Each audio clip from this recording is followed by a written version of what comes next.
10초만 한번 해볼게요. 네. 지금 말해볼까요? 네. 마이크 테스트. 마이크 테스트. 마이크 테스트.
Good afternoon, ladies and gentlemen. Welcome to the 2021 Silk Road Living Heritage Network launching ceremony. My name is Hyunjin Choi, and I have been given the honor to be your MC for today's event. On behalf of the organizers, I'd like to sincerely thank you for joining us today despite your busy schedule. Today we are officially launching the Silk Road Living Heritage Network, led by the UNESCO ICHCAP, IICAS, the KF, and Korea Central Asia Cooperative Forum Secretariat, in order to exchange information and raise awareness about the intangible cultural heritage in the Silk Road region, as well as to establish our cooperative partnerships among related organizations and experts, all for the sustainable development for the future. So we will start with the launching ceremony today, and after this ceremony, we will hold the Living Heritage Forum under the theme of promoting a culture of peace and facilitating sustainable development along the Silk Roads. Therefore, I'd like to ask for your continuous support and interest in this network, as well as today's event.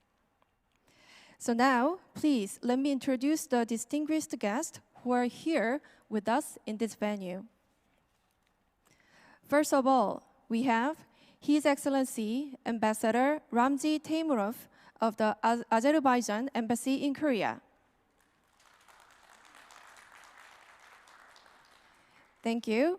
We have Deputy Ambassador Jokir Saidov of the Uzbekistan Embassy in Korea. Thank you very much. We have Mr. Razidov Komil, the head of the Law Treaty Department of MFA Uzbekistan. Thank you very much. We also have the First Secretary, Majid Ikbati of the Iranian Embassy in Korea. Thank you. And we have the First Secretary, Munira Sharifi of the Tajikistan Embassy in Korea. So he is on his way. So our first secretaries have attended on behalf of their ambassadors. And next, we have political advisor Daulet Ibleyev and economic advisor Timur Jaikov of Kazakhstan Embassy in Korea, who attended on behalf of their ambassador. Thank you very much for joining us today. And last but not least, we have Councillor Aybek Toktaba Lotov from the Embassy of Kyrgyzstan in Korea. Thank you very much once again for joining us despite your busy schedule. And now we will start the opening ceremony in earnest. First of all, Mr. Kim Gi-hyung, Director General of the UNESCO ICHCAP, who is the co-host and the head of the Network Secretariat, will deliver the opening remarks. So please welcome Director General Kim with a big round of applause.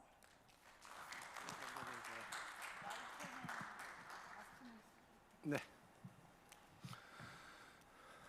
Excellencies, distinguished guests, colleagues, ladies and gentlemen. It gives me a great pleasure to welcome you all to the Silk Road Living Heritage Network launching ceremony today. I wish to express my gratitude to Mr. President Egan of the Korea Foundation for the tremendous support to co-host the event during the public diplomacy weeks. I wish to thank Director Dmitry Boyakin of the International Institute for Central Asian Studies for his continuous support. Despite the disruption throughout the COVID-19 pandemic, I'm delighted that we still have continued our strong cooperation to co-organize and co-host this important event today. I'm also extending profound thanks to the diplomatic missions from Azerbaijan, Kazakhstan, Kyrgyzstan, Uzbekistan, Tajikistan, and Iran Embassy in Korea for joining us today. Ladies and gentlemen, for over a decade, UNESCO ICHCAP and our partner organizations have carried out initiatives to strengthen the cooperation and networking amongst intangible cultural heritage-related institutes in promoting cultural diversity and contributing to sustaining the viability of intangible cultural heritage. The year, as we see how affected we are by the impact of the COVID-19 pandemic, may we remind ourselves that even before the pandemic, ICH safeguarding has always been a very challenging task. The importance of the inclusiveness through cooperation and solidarity has been brought to the fore during the pandemics. In this regard, Silk Road Living Heritage Network aimed to open windows of friendly engagement and add a splendid chapter to the endeavor of safeguarding ICH, focusing on information viability and awareness raising of the ICH along the Silk Road. Spanning thousands of miles and years across the vast steppes, deserts, and rough seas, the Silk Road embodies the spirit of peace and cooperation, openness, inclusiveness, and mutual benefit.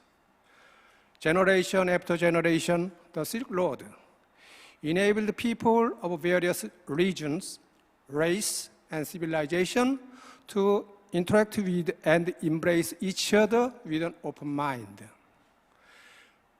This Silk Road spirit itself has become a great heritage to our history. ICH is also a transnational issue reaching a global scale as ICH found anywhere in the world belonging to humanity. So to take a courageous step in pursuing amplified cooperation, sound, in an economically globalized and culturally diversified world to build a network into a road for peace of culture. Therefore, the network is essential to forge partnerships of dialogue with no confrontation and of friendship. We should build an open platform of cooperation and uphold shared interest. Right, gentlemen? As we come here today, this is indeed a gathering of great mind.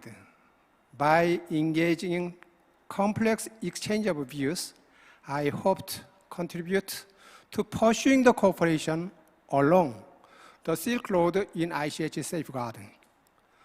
To close, I sincerely thank you all for your participation. Thank you. Thank you very much. Thank you very much, Director General Gun, for your opening remarks. Please give him another big round of applause. Thank you very much, ladies and gentlemen. And now we will listen to two welcoming speeches. So we will have Dr. Lee Gun, the president of Korea Foundation, and Dr. Dmitry Voyakin, the director of IICAS, for welcoming speeches. And Director Voyakin will join us through video clip. So first of all, please welcome President Lee Gun of the Korea Foundation to the stage with a big round of applause.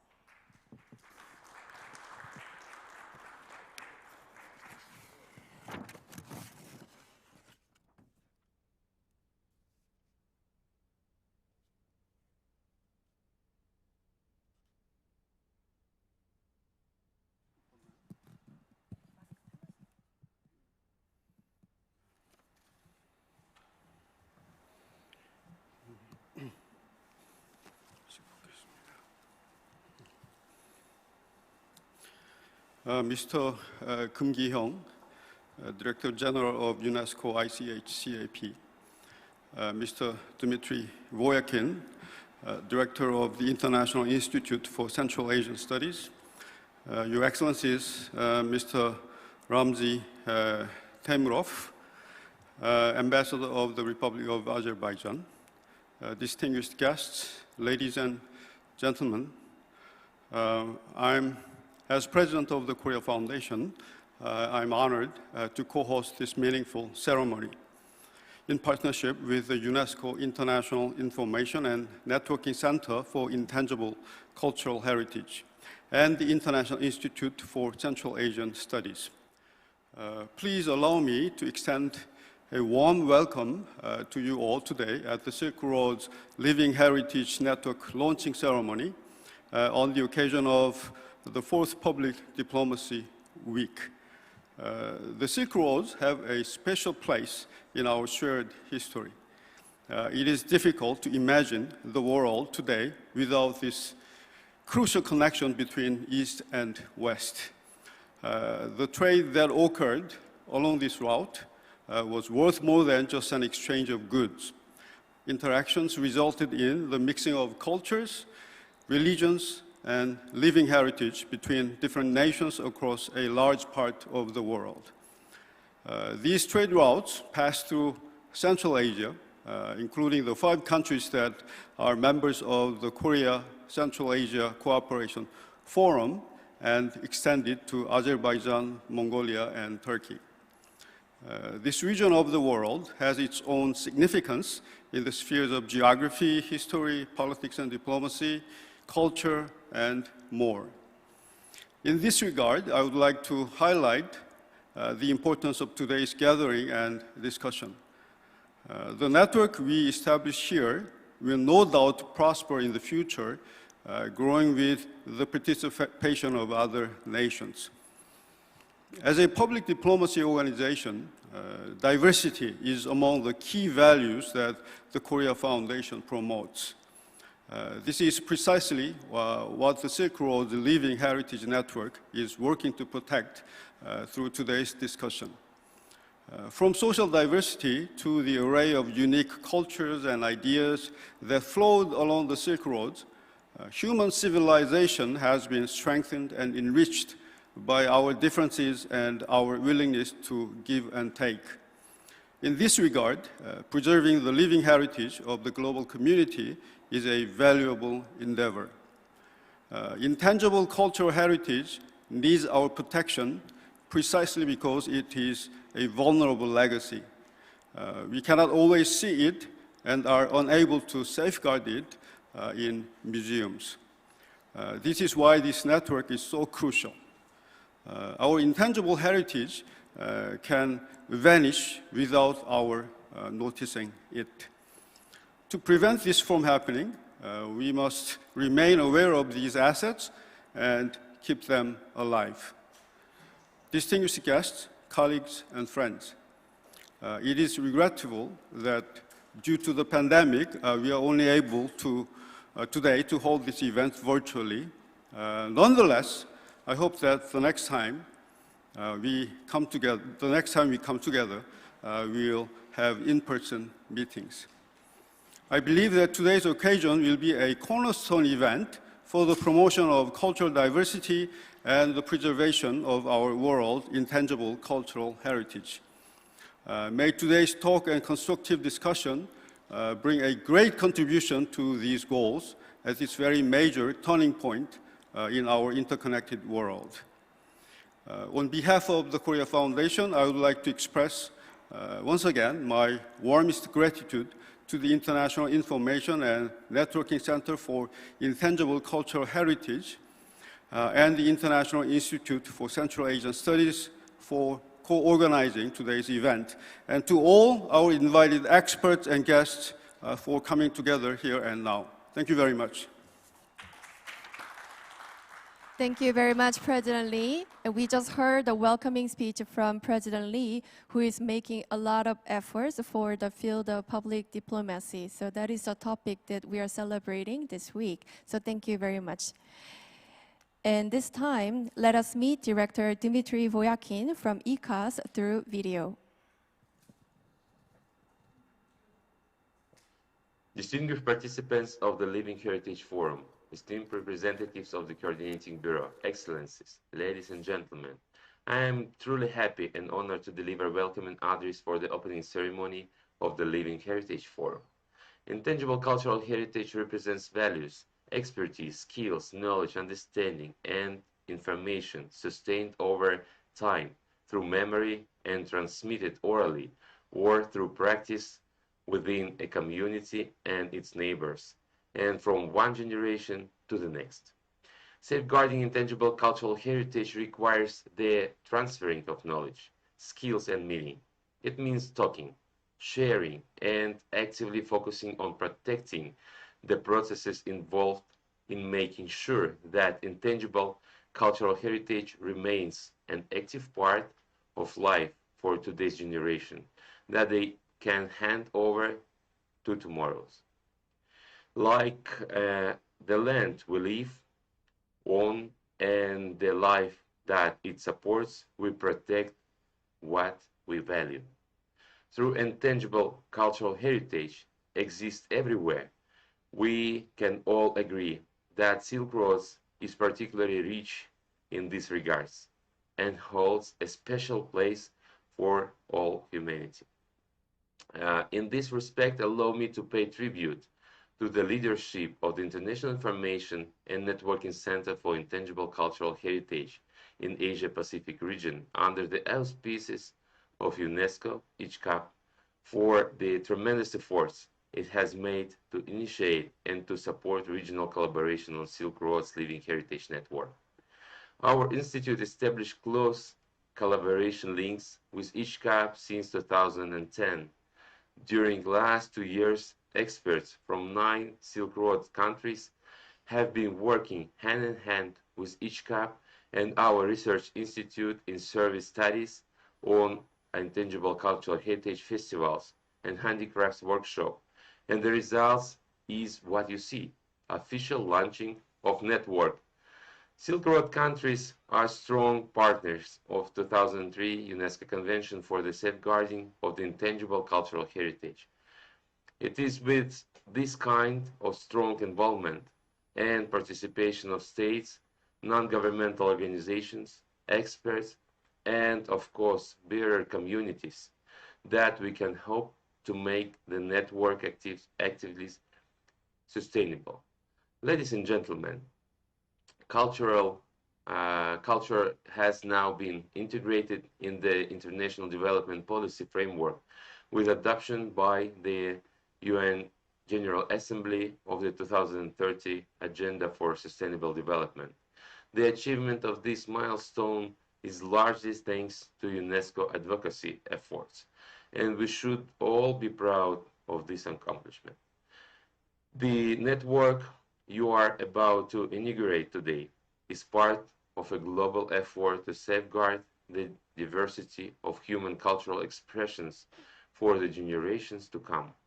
For this, I wish to thank you profoundly and express my gratitude to be able to stand by your side to facilitate this work. Thank you very much. Thank you very much, Director, for sending us your warm message from afar. Thank you very much.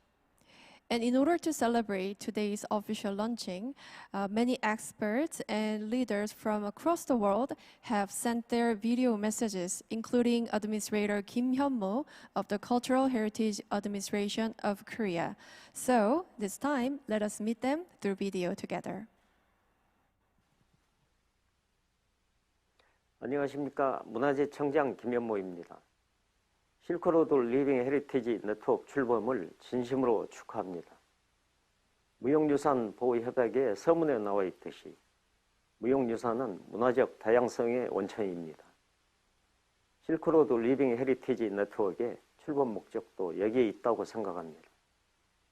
실크로드는 동서양을 이어주는 교역의 통로를 넘어서 인류 문명 탄생에 기여한 공간입니다.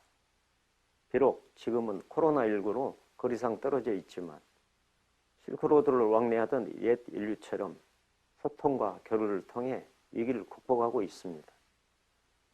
오늘 출범하는 실크로드 리빙 헤리티지 네트워크는 문화를 통한 국제적 소통과 연대 강화의 촉매가 될 것입니다. 앞으로도 네트워크에 참여한 기관과 회원국들이 다양하게 협력해 무형유산 보호와 문화 다양성 증진에 기여하기를 기대합니다. 끝으로 네트워크 출범을 위해 힘써주신 금기영 아태 무형유산센터 사무총장님, 디미트리 보야킨 국제아시아학 연구소장님, 이근 한국국제교류재단 이사장을 비롯하여 실크로드 번역 국외 회원국 여러분께 다시 한번 감사드립니다.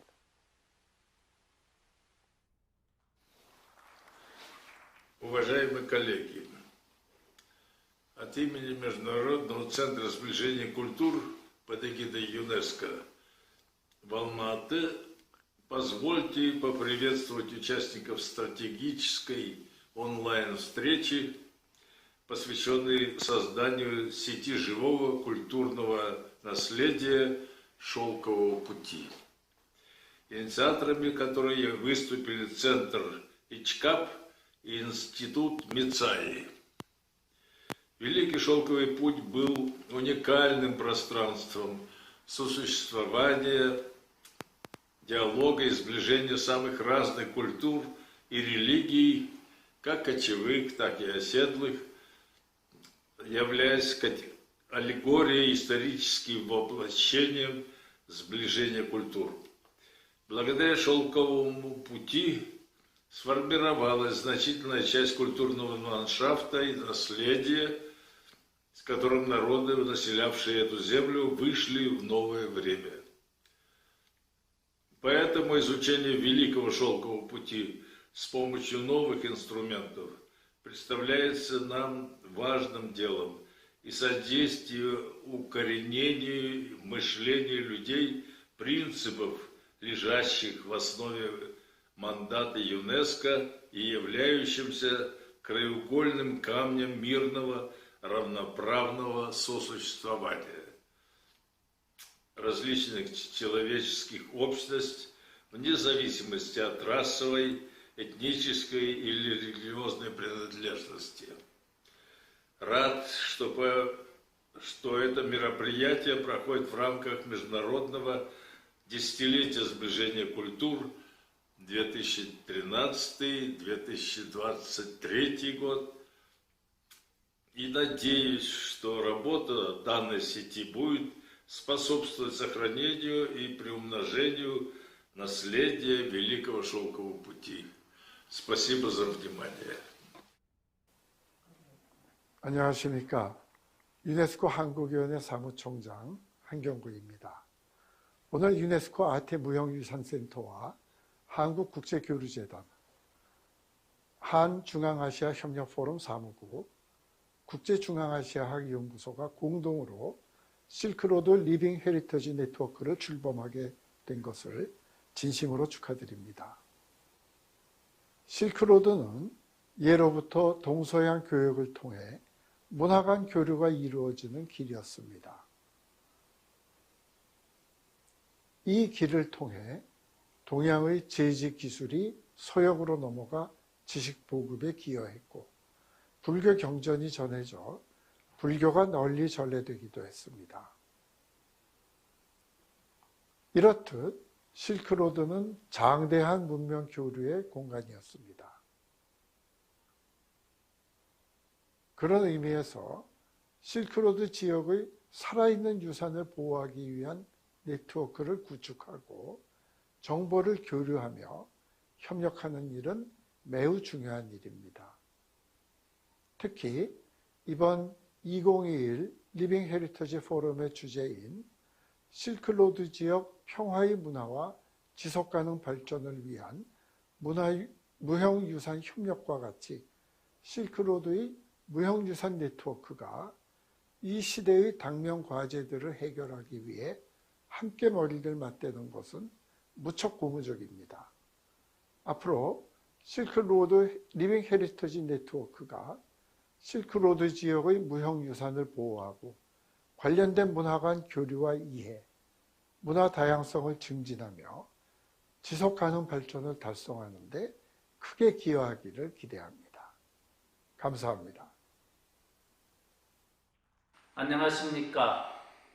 무형문화재위원회 위원장 신탁근입니다. 코로나19로 어려운 상황 속에서도 2021년 실크로드 리빙 헤리테이지 네트워크 출범식을 개최하게 되어 진심으로 축하합니다. 이번 행사로 실크로드 지역 국가들과 대한민국이 무형유산의 보호를 위해 협력하는 기회가 되길 기대합니다. 오랜 역사를 가진 실크로드는 앞으로 역사, 문화, 지역적 특색에 맞는 문화유산 보호와 개선을 통해 활성화될 수 있습니다. 한국은 아리랑, 김치와 김장 문화, 그리고 한지와 같은 무형유산의 제도적 보호 노력을 1962년부터 시작하여 우리 사회의 귀중한 문화재 자원인 무형유산 보호와 공동체 역할 증진에 기여하였습니다. 앞으로 실크로드 리빙 헤리테이지 네트워크가 무형유산의 생명력 강화에 공동체 교류 활성화에 기여를 하기를 바랍니다. 아쉽게 비대면으로 인사드리지만 참석하시는 모든 분의 열정과 의지에 감사의 말씀을 드립니다. 여러분 모든 성공을 기원하는 바입니다. Bibi Russell, founder Bibi Productions and UNESCO Artist for Peace. I'm so happy to be part of Silk Road Living Heritage Network. It's a wonderful initiative. I work in many countries, Latin America, Southeast Asia and Africa, but I did work with Central Asia. I did a little bit of work with Tajikistan, but I have spent my most wonderful 5 years with the Uzbekistan with their wonderful craftspeople, artisans. They are really, really magic. And they make adras, the best ikat, the best potteries, best embroideries, and the people, they always have a smile. Another thing in Uzbekistan, the people, they really care about the environment. You don't see they make pollution. So it's so wonderful. I just want to say to you, it's such a wonderful initiative to make people understand the heritage of and the culture and the Silk Road. What is it? And it's just, with all my work, I make sure I respect their human dignity, that's number one, and make sure they have a sustainable development and a better livelihood. 2021 is a year of creative economy. I think this is the year, though we had pandemic and a lot of problems and things, but I think for the craftspeople, this is the year we can go step by step up again what we lost, during this last nearly 2 years. All my best wishes and everything for this program, which will be held opening on 28th October 2021. And thank you again, ICHCAP and UNESCO, for giving me this opportunity to speak. Thank you again. All the best. Love you all. 안녕하십니까. 저는 한국에서 유네스코 인류 무형문화유산인 기지시 줄다리기를 전송하고 있는 보유자 구자동입니다. 반갑습니다. 문화는 여러 다른 문화들과의 접촉과 만남을 통해서 진보하였습니다. 특히 실크로드는 세계의 동과 서를 이으면서 활발히 문화가 서로 교류하고 발전하는 데 크게 기여를 하였습니다. 제가 전송하고 있는 줄다리기는 서로 다른 사람들이 힘과 마음을 합쳐야 이길 수 있는 종목입니다. 이러한 줄다리기처럼 오늘 활동하는 실크로드 리빙 헤리티지 네트워크 역시 세계의 여러 무형유산들이 오늘날 서로 협력하고 소통하는 상호 발전의 장이 되기를 기원합니다. 다시 한번 실크로드 리빙 헤리티지 네트워크 발족을 진심으로 축하드리면서 인사를 마치겠습니다. 감사합니다. Thank you very much. So we just watched the many experts and leaders from the world who have sent very warm messages to us. And then they also wish good luck for the Silk Road Living Heritage Network. So thank you very much. And this time, Mr. Park Sung-yong, the Assistant Director General of the UNESCO ICHCAP, will share the progress report and the declaration. So please welcome Mr. Park to the stage.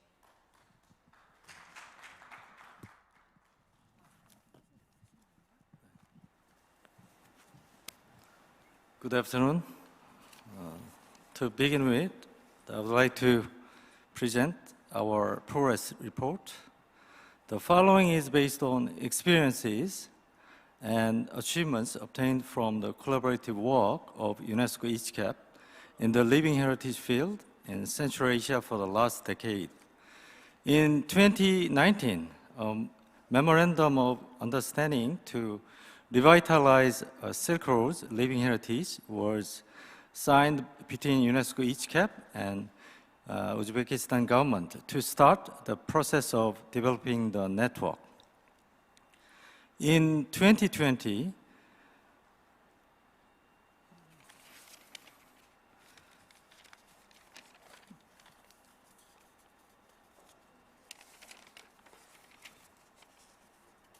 next slide, please.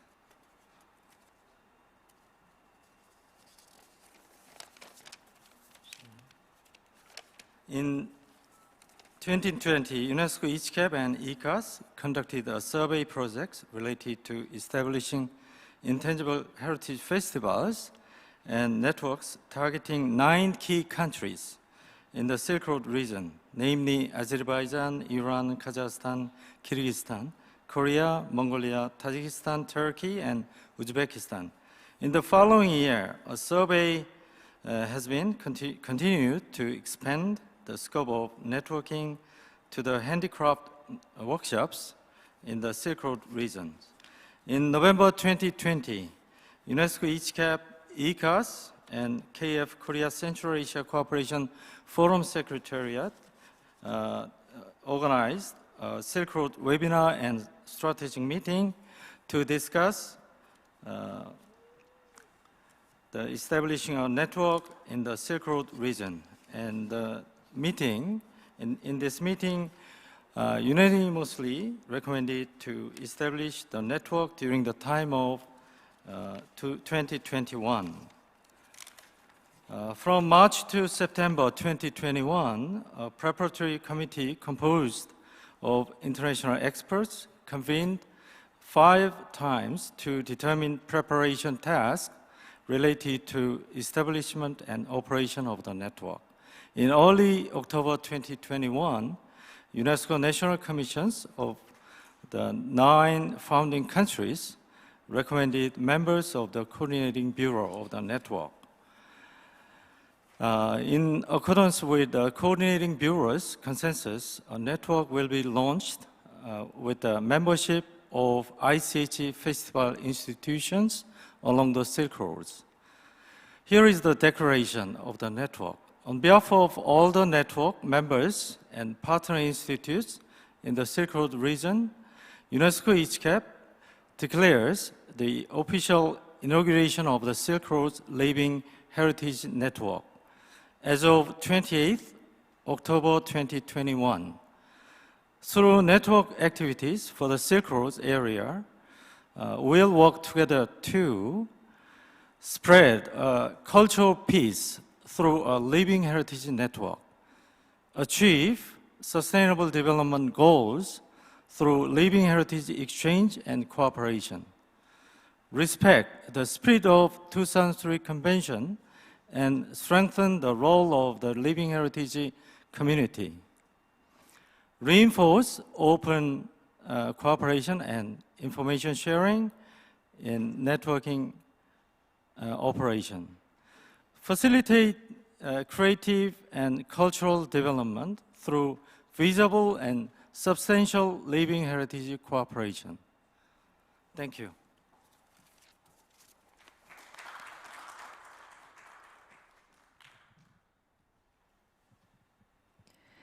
Thank you very much.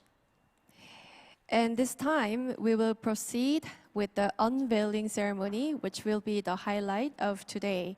So those who are invited for the ribbon cutting ceremony, please come up to the stage when your name is called.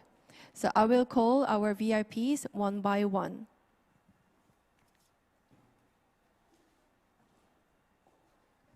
First, Mr. Majid Nikbet, the first Secretary of the Embassy of Iran. Please come up to the stage. And second, Professor Oh Eun-kyung. Please come up to the stage. Third, Mr. Timur Jaikov, the Economic Advisor of the Embassy of Kazakhstan. Please come up to the stage. Fourth, His Excellency Ambassador Ramzi Teymurov. Please come up to the stage.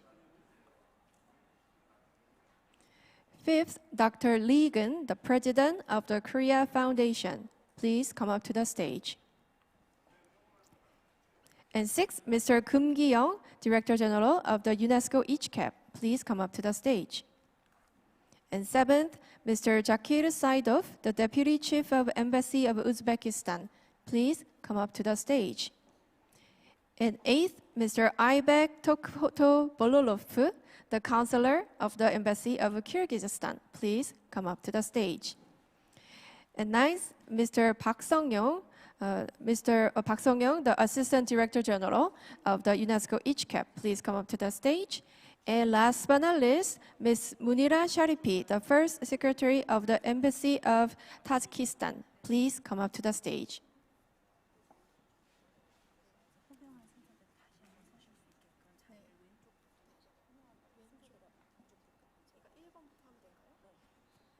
So we are getting ready for the ribbon cutting ceremony, and I will call the name of our VIPs who will participate in the unveiling ceremony again. I will start from the left.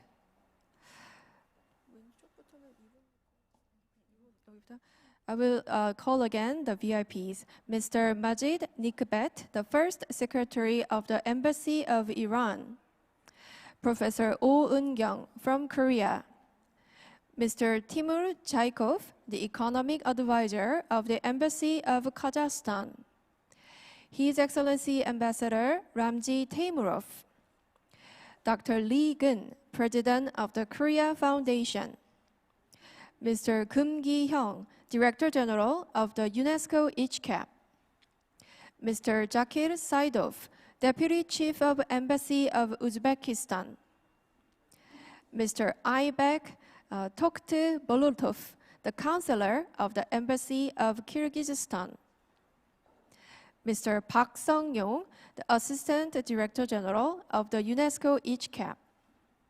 And last but not least, Ms. Munira Sharifi, the First Secretary of the Embassy of Tajikistan.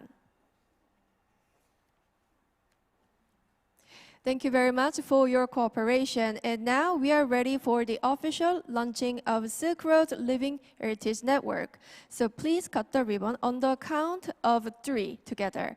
So please get ready, and I will count to 3 for you. So 1, 2, 3.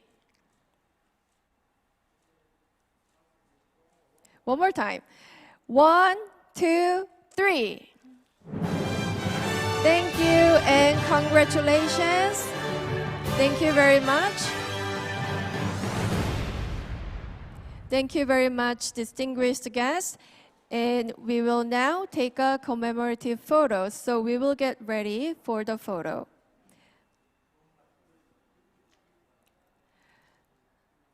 So we will organize the stage again for a commemorative photo. So please hand over the gloves and scissors to our staff members. Thank you very much. Could you please go back to the position that you were at for the ribbon cutting ceremony? No, we are going to take a photo before going down from the stage, so, but please line up once again as we did for the ribbon cutting ceremony. And then could you move a little bit to the middle? Thank you.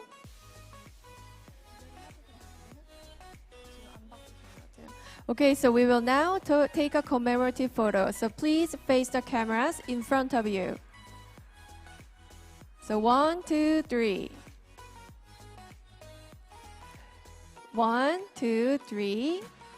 Even though we cannot see your beautiful smiles because of the mask, please, but still please smile for all of us. Thank you very much for your cooperation. Please join us for the photo.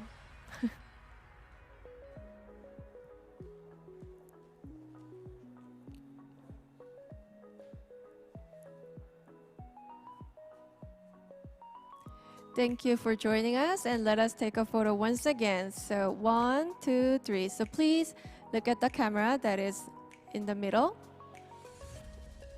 And please smile. Thank you very much. Thank you very much for your cooperation. And now you can return to your seat. Thank you very much.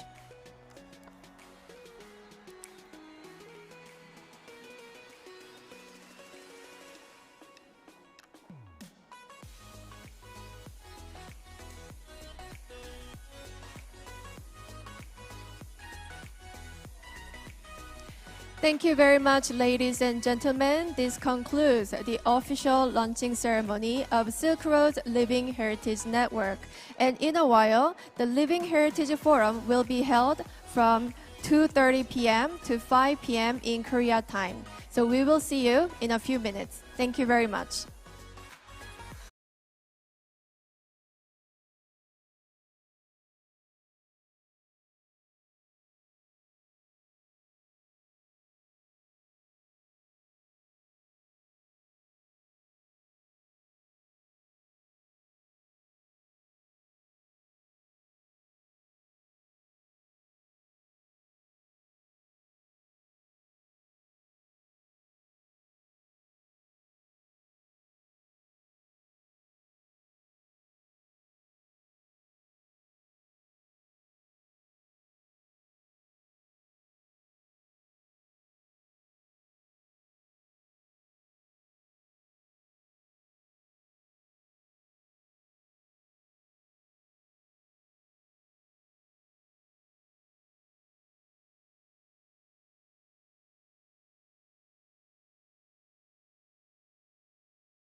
gathering is towards promoting a culture of peace and achieving the sustainable development of the living heritage along the Silk Road. It's a very long sentence, but nevertheless, let me, before starting our session, maybe briefly introduce you share some information concerning some notions regarding which appears in our title.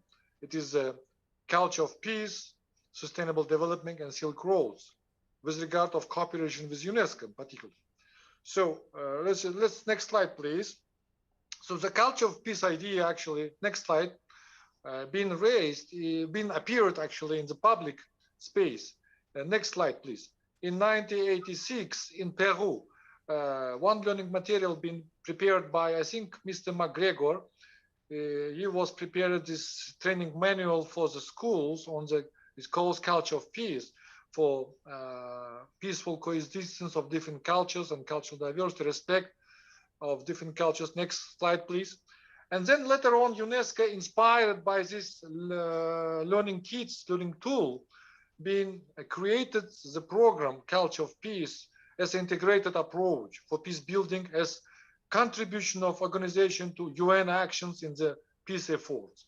What was the peculiarities of this program? It is first of all the new way of looking to and thinking on problems, on cooperation across many levels of society and diverse organizations, in preventing the conflicts and promoting sustainable development. Next slide, please.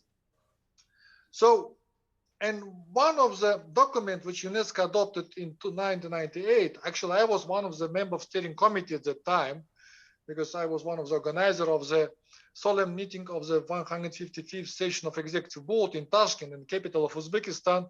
UNESCO adopted this Tashkent Declaration on Culture of Peace and UNESCO action in member state. Next slide, please. And it was concrete measures and actions. And from this document, UNESCO in 2000 adopted the Manifesto of Culture of Peace and global movement for culture of peace and non-violence been adopted in decisions of UNESCO General Conference and UN General Assembly. It was a decade program. And what of the maybe important that during this decade, next slide, please. During this decade, next slide, please. Two very important documents being adopted by UNESCO and international communities. First one, it's in 2001, it's a Declaration on Cultural Diversity. And second document, it is a UNESCO Convention on Intentional Safeguarding of Intangible Cultural Heritage. And the next keynote speaker, distinguished Janet Blake, she one of the also contributor to the elaboration of these legal documents, and we will hear more details from her. Later on, with support of initiatives of Kazakhstan, UNESCO and General Assembly adopted the international, they proclaimed 2010, it was end of the decade on global movement on culture of peace and non-violence. They adopted the proclaimed 2010 as International Year for the Approachment of Cultures. Ladies and gentlemen, today in the morning session, we heard already the video congratulations and message from His Excellency Ambassador Olja Suleimanov. Actually, I remember I sitting in the General Conference next to him, how he initiated this idea of reapproachment of cultures. And he is currently director of Category 2 Center in Almaty in Kazakhstan on International Center on the Reapproachment of Cultures. And this was like consolidating, it was the final year of the decade, and this document being adopted by UN General Assembly. Next slide, please. And what was the major themes of the International Year? I just counted just provided four maybe very important directions. It's promoting of reciprocal knowledge of cultural, ethnic, linguistic, and religious diversity. Building a framework for commonly shared values. Strengthening quality education and building of intercultural competences. And fostering dialogue for sustainable development. Next slide, please. And one of the developing of these programs within many international organizations, including UNESCO, lead to the proclamation of the decade for reapproachment of cultures by UN General Assembly in 2013 until next year. So it's very timely that we're creating our network within the framework of International Decade for Reapproachment of Cultures. Next slide, please. So what was the maybe important of this decade, maybe holistic view? It is a new articulation between cultural diversities, which anticipates local values with universal values.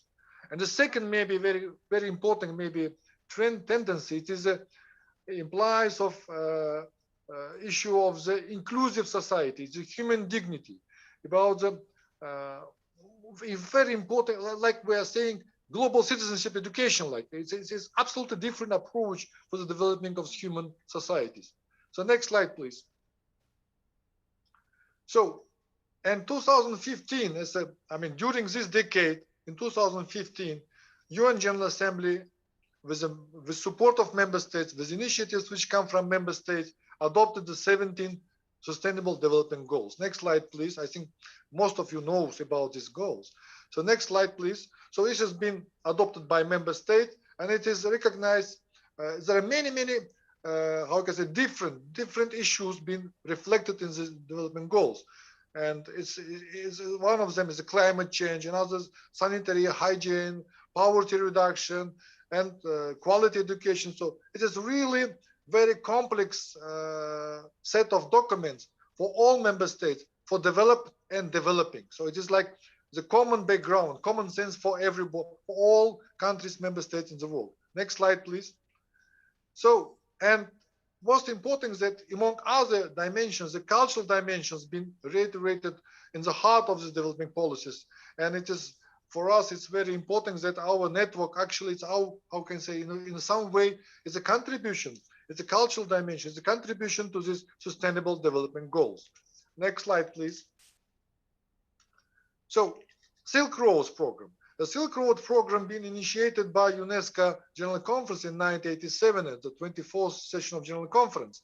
And UNESCO launched the big decade program, integral study of the Silk Road, the road of dialogue within the UN decade on cultural development. And the purpose was to light on complex cultural interactions rising from the contacts between East and West, and I think it was really with a huge, big program during the 10 years. And currently, this program continues like Silk Road program or Silk Road online platform, which exists in UNESCO. Next slide, please. And one of the outcomes that the special new types of international organizations or institutions been created. For example, the institute which I am representing, ICHCAS, been created in 1995 as outcomes of the Silk Road program. Another institution in Ulaanbaatar in Mongolia, it is the International Institute for Study of Nomadic Civilizations. UNESCO as well as published 6 volumes book on history of civilization of Central Asia, particularly volume 4. Actually, in fact, it's 7 volumes because volume 4 consists of 2 books. Next slide, please. And there are synergy between 2 UNESCO conventions currently we are talking about. So we are mostly focused on intangible cultural heritage, but UNESCO exists in other conventions, 72, on tangible cultural heritage. And if you look to this table, there is a similarity and differences between implementation of 2 conventions with regard of our subject of our network. So, and in the tangible cultural heritage, there is a serial nomination coordinating committee. Now we're creating Silk Road Living Heritage Network here. So if the 72 convention mostly focus on protection of cultural and natural heritage properties, so we are focusing on intangible cultural heritage elements. If the heritage is a fundamental for sustainable development, in 72 convention, in 2003 convention, the cultural diversity is an important vector for sustainable development. Next slide, please. And what we're anticipating from this network, one of the examples could be if the network will promote multinational nominations.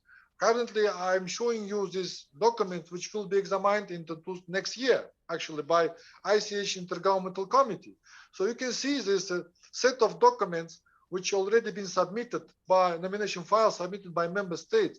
But if you look to the member states who are submitted, actually it's the members of our network, most of them, almost the members of our network. So we are now ready to be, this network will promote this multinational nomination process. Next slide, please.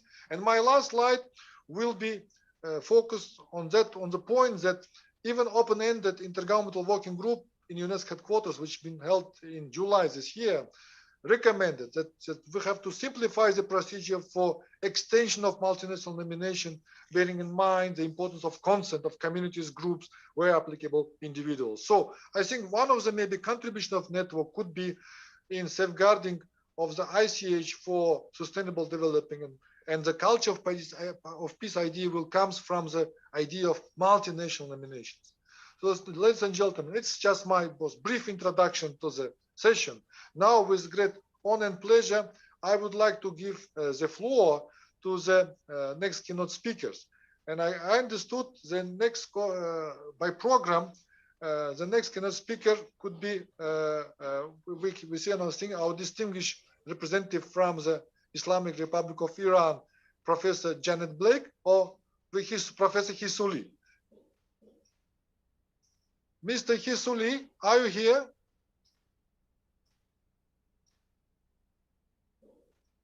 So maybe the organizer is still working on looking after Hisuli. Maybe Ms. Janet Blake, maybe you will start, maybe if you're ready. So with great pleasure, I am giving the floor our distinguished contributor, Ms. Janet Blake, who is actually one of the key. Oh, okay, so Mr. Hisuli is appearing. Mr. Hisuli, so he's a brief CV. I could just show you that it's on the screen. You can see the brief biodata of the Mr. Hisuli. He's a very prominent scholar in the Republic of Korea and the professor of the Department for Cultural Anthropology in the Nanyang University in Korea. Mr. Hisuli, you have the floor, please.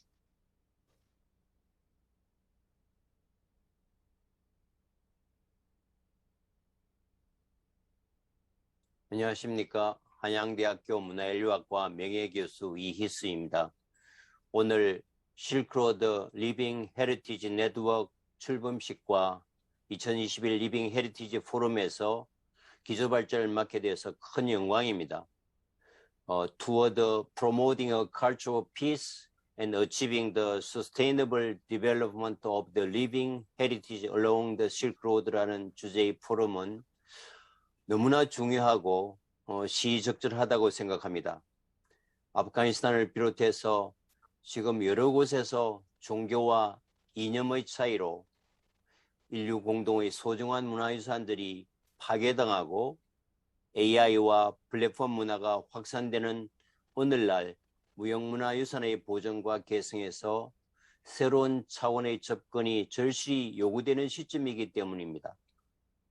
이런 점에서 실크로드 지역 간의 소통과 교류를 통해 오랫동안 공유하고 축적해온 공통의 문화유산을 통해서 진정한 평화의 문화를 뿌리내리게 하고 북방문화협력을 위한 실질적인 첫걸음을 내디딘 실크로드 리빙 헤리티지 네트워크 출범식을 진심으로 축하합니다.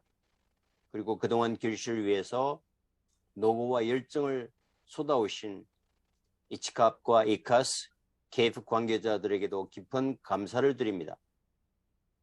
저는 실크로드 연구자로서 1990년 유네스코 본부에서 추천한 실크로드 대탐사에 한국 대표로 참석하면서 실크로드 현장에서 전 세계 전문가들과 의견을 나누는 소중한 기회를 가졌습니다.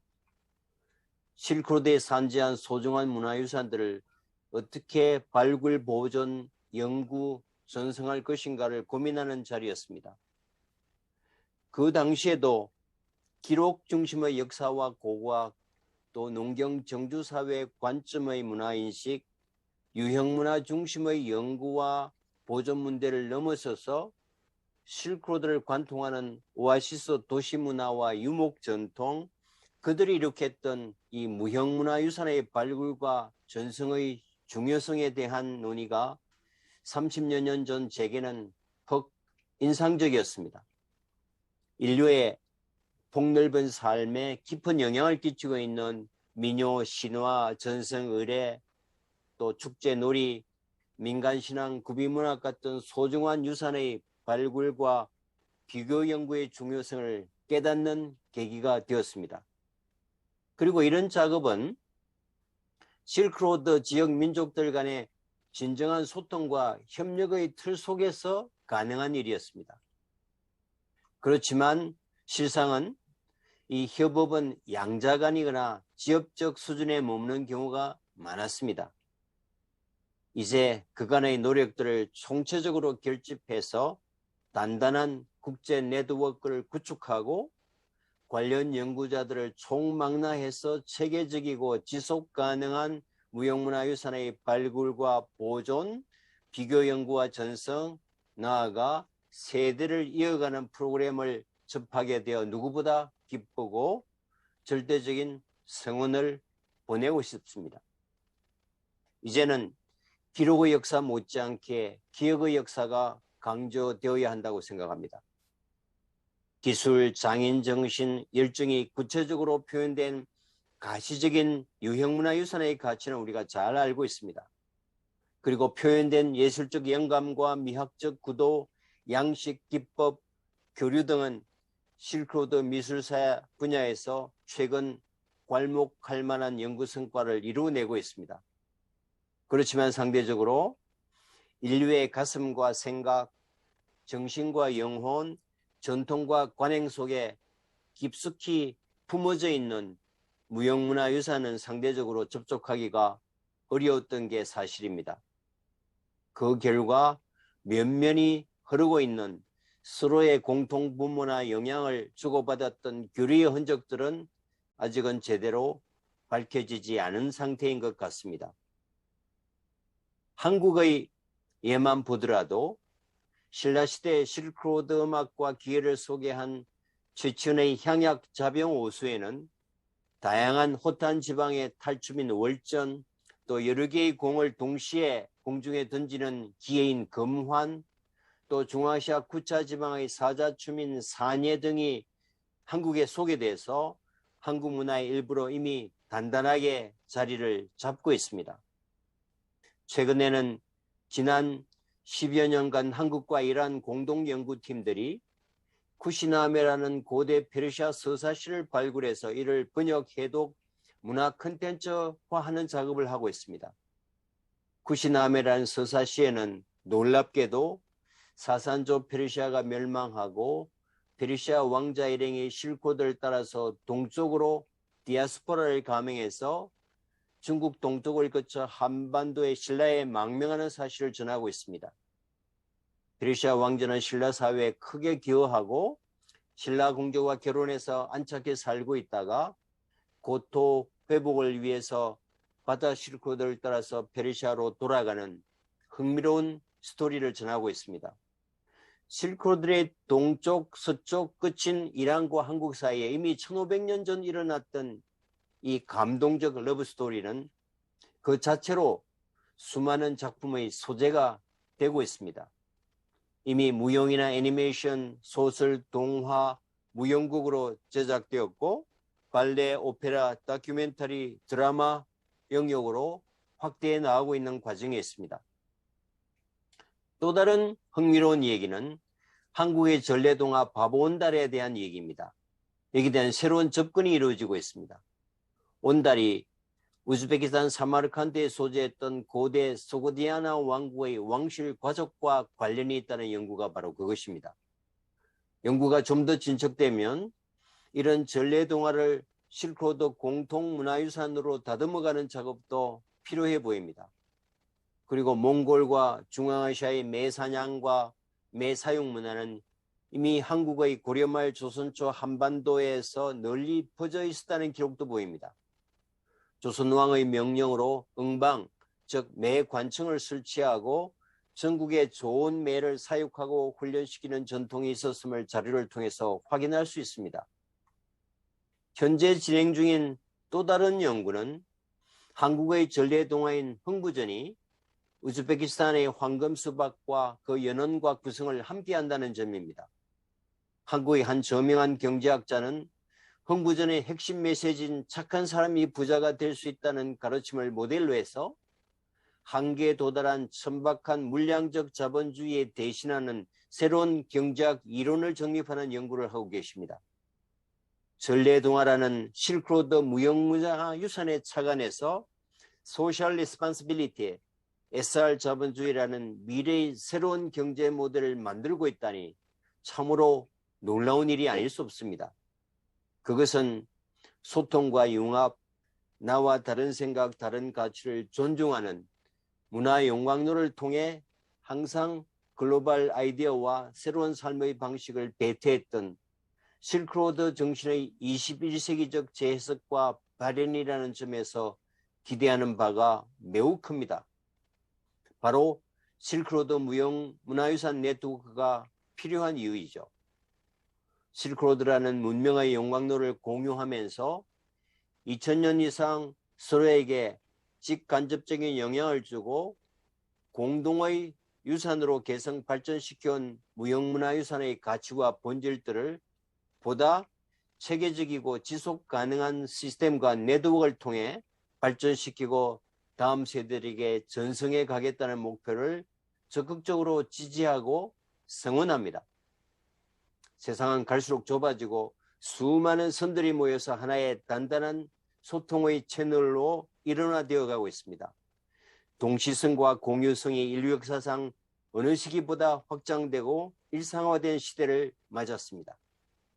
한편 확장된 동시성과 공유성은 지나친 경쟁과 갈등으로 이어지면서 최근의 코로나 팬데믹에서 경험하고 있듯이 인류 사회는 고립과 배제, 혐오와 자기 중심성의 성향도 강해지고 있습니다. 이런 시기에 무형문화유산 네트워크가 소중한 전통과 의례, 또 축제와 신화사의 공통 요소를 극대화 보편화하면서 진정한 소통과 평화의 플랫폼이 될 수 있으리라 기대합니다.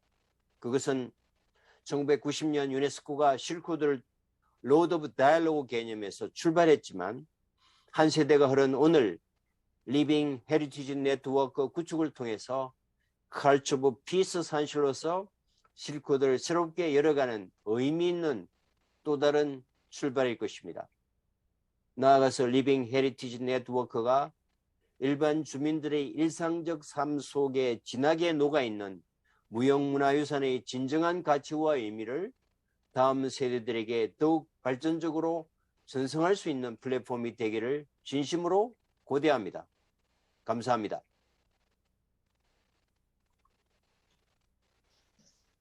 감사합니다, Professor Hisuli. 안녕하십니까. 한양대학교 문화인류학과 명예교수 이희수입니다. Thank you very much, Professor Hisuli. Ladies and gentlemen, we have the second keynote speaker, whom I would like to introduce. It's Miss already mentioned in my presentation already. It's Mrs. Dr. Janet Blake. She's the Associated Professor of the Human Rights Law in Shahid Beheshti University in Tehran. And I think I will request organizers, maybe they will put on the screen like brief bio or biodata of the Professor Janet Blake. But I would like to mention that during the preparation of the feasibility studies on the 2003 conventions on safeguarding of intangible cultural heritage, we appreciate very much great contribution which comes from the Miss Janet Blake. So now, Miss Janet Blake, you have a floor, please. Thank you very much. You can hear me okay? Yep. I would like my slides to be put up, please, because I'm going to be speaking. Thank you very much for that. Before I start, I just want to thank ICHCAP and IICAS for first organizing this network and this meeting, and also for giving me the honor to speak to you today, and it is an honor, and also the Korea Foundation for their role in this project. Since I'm sure many of you will be sharing today your own experiences of specific ICH on the Silk Roads, I'm not going to speak too much about that. Rather, I'm going to place the fundamental values of the 2003 convention and of ICH, Intangible Heritage itself, within a wider international policy context, particularly the values of peace, tolerance, respect, and these values through cultural diversity. And I think that is now my first slide, yes. So the question, what is a culture of peace? A culture of peace is essentially first about the human security that we all need in our lives. And through that human security, having the food, the shelter, the physical security, the psychological security, etc., we can reach a condition of mutual respect and tolerance. Next slide, please. Thank you. And I believe that intangible heritage can be a really strong basis for this, that it provides not only the fundamental values within the Convention of mutual respect, but it also plays an important role in preserving natural resources, ensuring, therefore, the viability of the ways of life of many communities along the Silk Roads and worldwide. And importantly, the adaptability that it gives communities to respond to new challenges, which we have seen over the last 18 months to 2 years, particularly. Next slide, please. And this is going back in history, of course, to the UN Charter, just to remind us that, the founding principles also of the UN altogether are peace as a guarantee of security, and this idea of tolerance and mutual understanding again coming through. So this is the basis. Next slide, please. The basis on which, of course, UNESCO's contributions have been made. And I just want to, obviously, right up at the front in the constitution of UNESCO, we see this idea of building peace in the minds of, well, in those days it was men, these days it's men and women and others. And that particularly, however, I would like to focus on the second, the principles of international cultural cooperation, 1966, which, let us remind ourselves, is also the year that the two main human rights conventions were adopted on civil and political and economic social rights. And I think that's significant because here what we're speaking of is this idea that all cultures have their own value and should be equally respected. And this, of course, is a fundamental value of cultural diversity. And that then is the foundational idea of the 2003 convention. So you see how all these link together, and that idea of giving equal value to all cultures and therefore respect is what lies at the basis of tolerance, mutual respect, and dialogue, which is what we're talking about today. Next slide, please. Now, sometimes there are those who question the value of cultural diversity as being something that may divide nations and even attack the identity of the nation. But I think all of us are agreed that it is essentially a positive value. But I think also it's important for us who do believe that we are aware that there are other positions out there, and we work towards really showing and demonstrating that positive value of cultural diversity, particularly in terms of how it both speaks to individual identity, which of course is about human dignity, and at the same time, through the cultural specificities of each intangible heritage element, for example, but at the same time, that it also speaks to some shared humanity. And I think, this is the dialogue that's not just between people, but it's actually the dialogue that occurs between intangible heritage elements as well. That shared humanity that comes through understanding the worldwide diversity of cultural expressions, which the 2003 convention has at its heart. Next slide, please. And of course, if we're speaking of a dialogue between cultures, and here, let me also just take the opportunity to remind ourselves that in 2001, it was President Khatami of Iran who proposed the Dialogue of Civilizations idea. And I think it's not without some connection to the Silk Roads that Iran should have put that position forward, to do with Iran's historical experience of living, right pretty much slap bang in the middle of the Silk Roads, and being a culture that has absorbed so much from other cultures and gained a lot of strength from that. And so, dialogue, it's important, but it's also important the nature of the dialogue, that this is a dialogue among equals, coming back to the previous slide of the principles of cultural cooperation. Each culture has its dignity and its value, and we accord an equal value and dignity to each. And if we meet in those terms, we can have this dialogue and this engagement, which I believe is what has happened over centuries and even millennia along the Silk Roads, which is why it's such a powerful form of intercultural dialogue. Next slide, please. With regard to the intangible cultural heritage and where it fits within this picture on the Silk Roads network, we remind ourselves, I'm not sure, it's the next slide I need, please. I can't really see what slide that looks like it, yes. This is an excerpt from the definition that's in the 2003 convention, to remind ourselves that one of the core ideas here is that intangible heritage is very much the response of communities and individuals to the circumstances that they live in, whether they're environmental, physical, environmental, whether they're political, economic, social, cultural, religious, etc. And I think that what we see then from the common experience on the Silk Roads is that many different communities have found both similar responses to possibly similar challenges, but also their own different specific responses to, which is the strength of that heritage.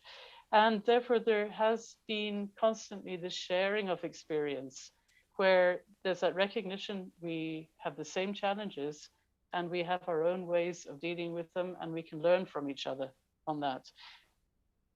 Next slide, please.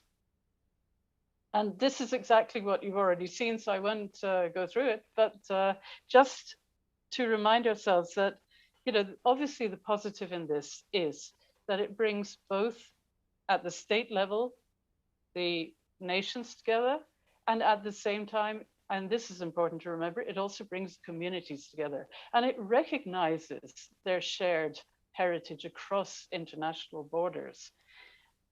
And of course, therefore, it can be a powerful basis for mutual respect at different levels. However, I think we should also remember that these can be excluding too.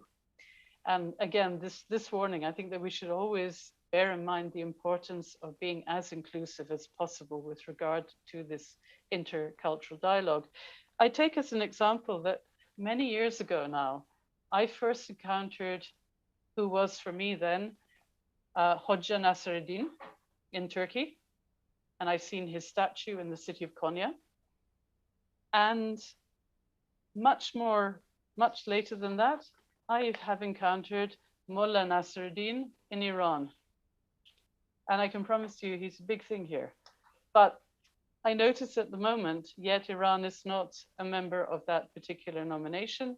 And so I hope that this, you know, opening up of making it easier to join them in the future, Iran will become part of that. And I'm not trying to pose this as a negative, rather to say, you know, always let's bear in mind the openness and the porous nature of our intangible heritage and its borders, and be as inclusive as we can be.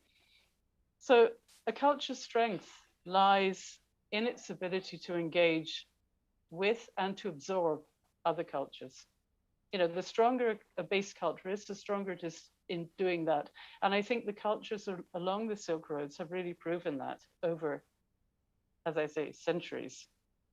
Now, I'm going to finish just by looking at 3 examples of how, you know, we've seen the know-how and the technology that have traveled across the Silk Roads, and in some cases in different directions. I mean, the same knowledge has moved in different directions and has gathered new ideas and innovations along the way.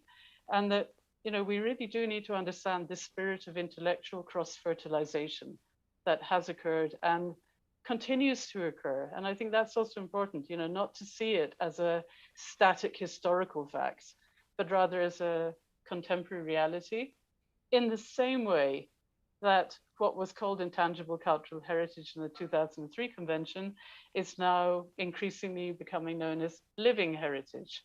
And it's worth just briefly unpicking that idea.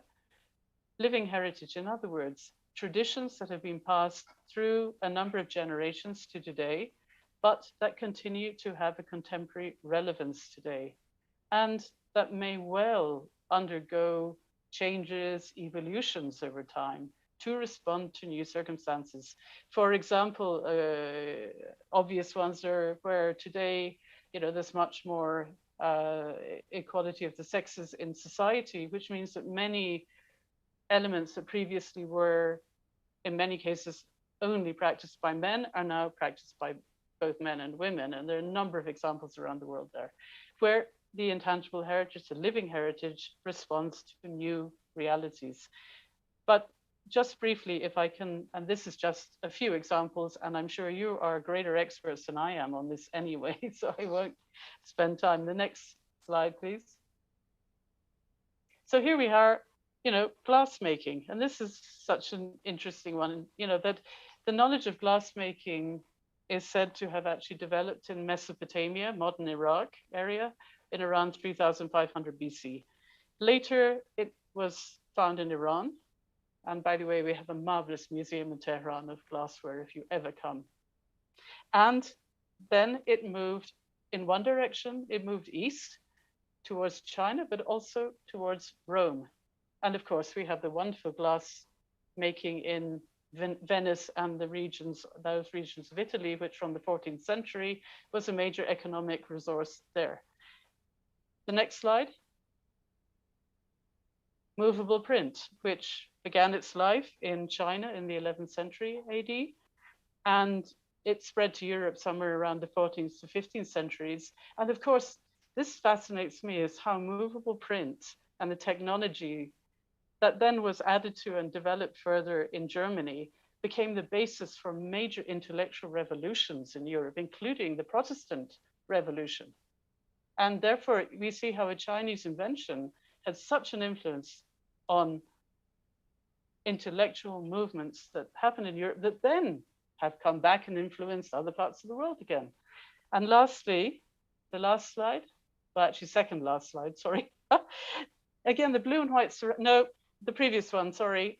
The blue and white ceramics, these fascinate me too, because again, they're movement. They started, I think, in, again, this sort of Iraqi area, and the blue itself is from the region of Iran, Iraq, and so on.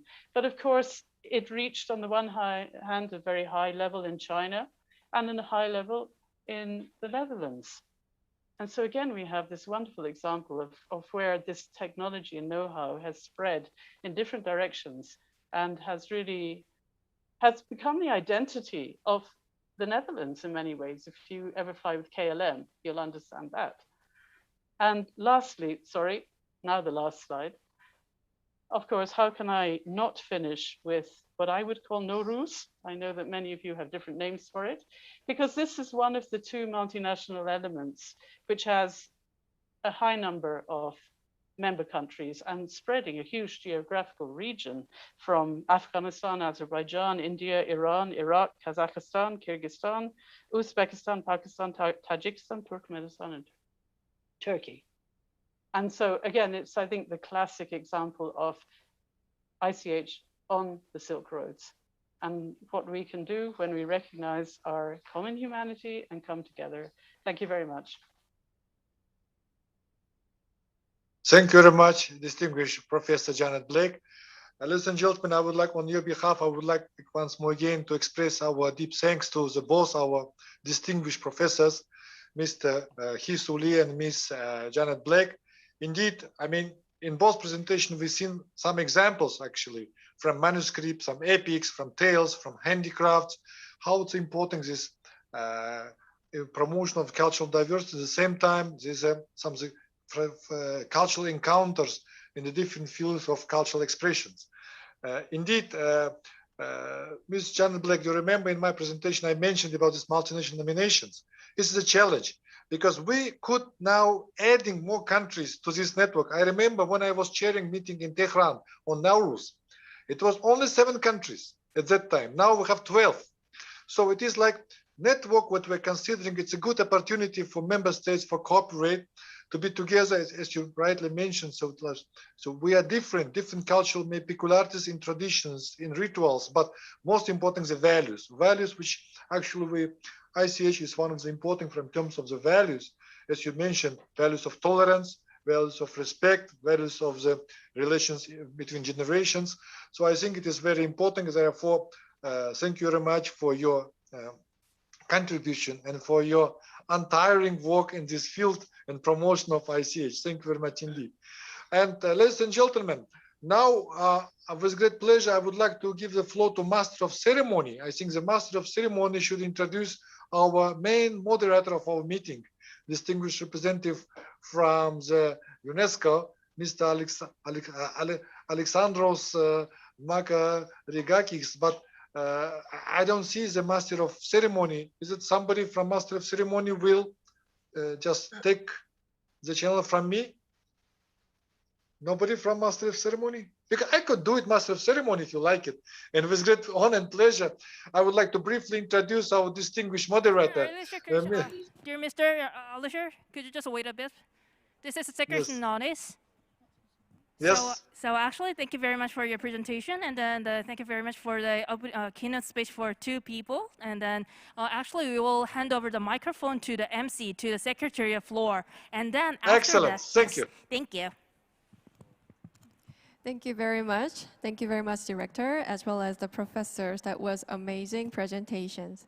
So next, we will invite Mr. Alexandros Makarigakis, who is the head of UNESCO's Tashkent office, as a moderator of the overall forum.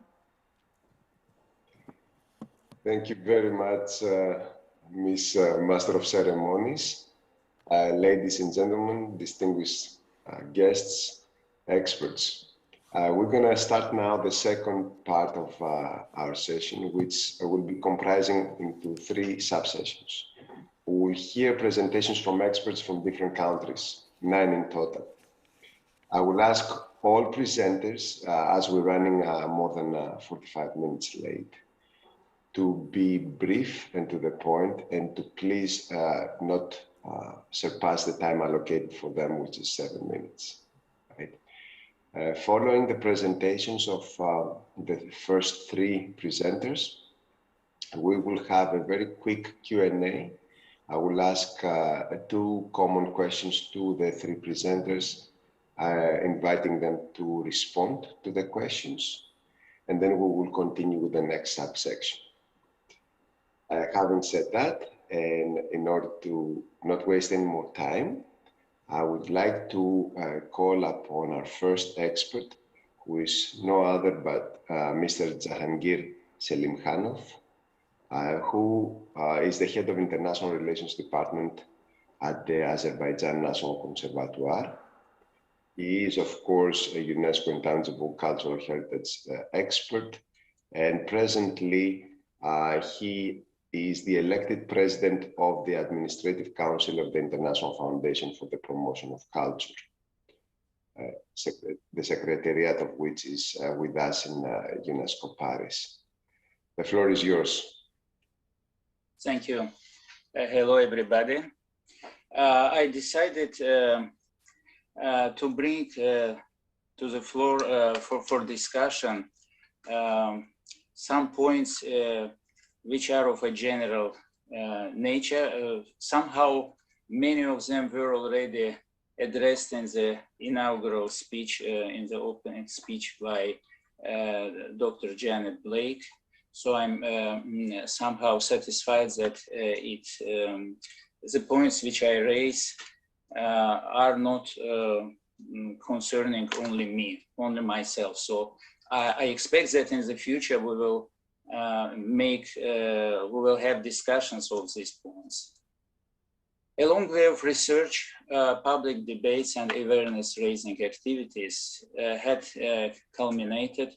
Please put another slide. This is the next slide, please. Had culminated in the adoption of the UNESCO Convention on the Safeguarding of the Intangible Cultural Heritage in 2003.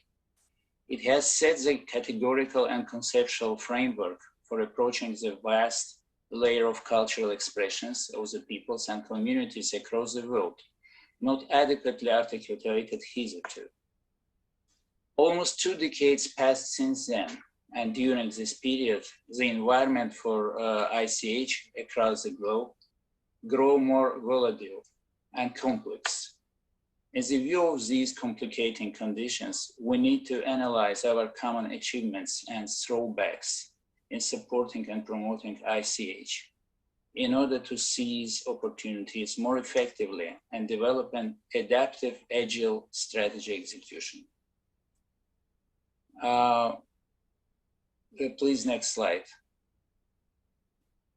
And sorry, maybe even next one.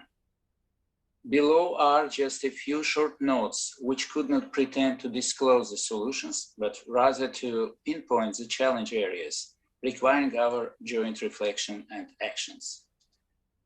The first one, ubiquitous presence of new digital communication channels, including rapidly growing segment of social media, makes the safeguarding of traditional worldviews, mindsets, beliefs, behavior patterns, lifestyles, even more problematic. At the same time, much more people have got now access to experiencing empathy and fascination with cultures which are not innate for them, sometimes are very remote from them geographically. And by practicing these inherited cultural elements, these new adepts could increase the number of so-called bearers. Or the question is, or maybe not, because they are only partly involved in transmitting some particular cultural element. Please, next slide. Mass migrations caused by armed conflicts, poverty and lack of jobs, human rights violation, etc., create multiple situations where traditional identities are getting confronted or clashed or coexisted. How the ICH elements got enlivened in these dispersed non-aggregate states.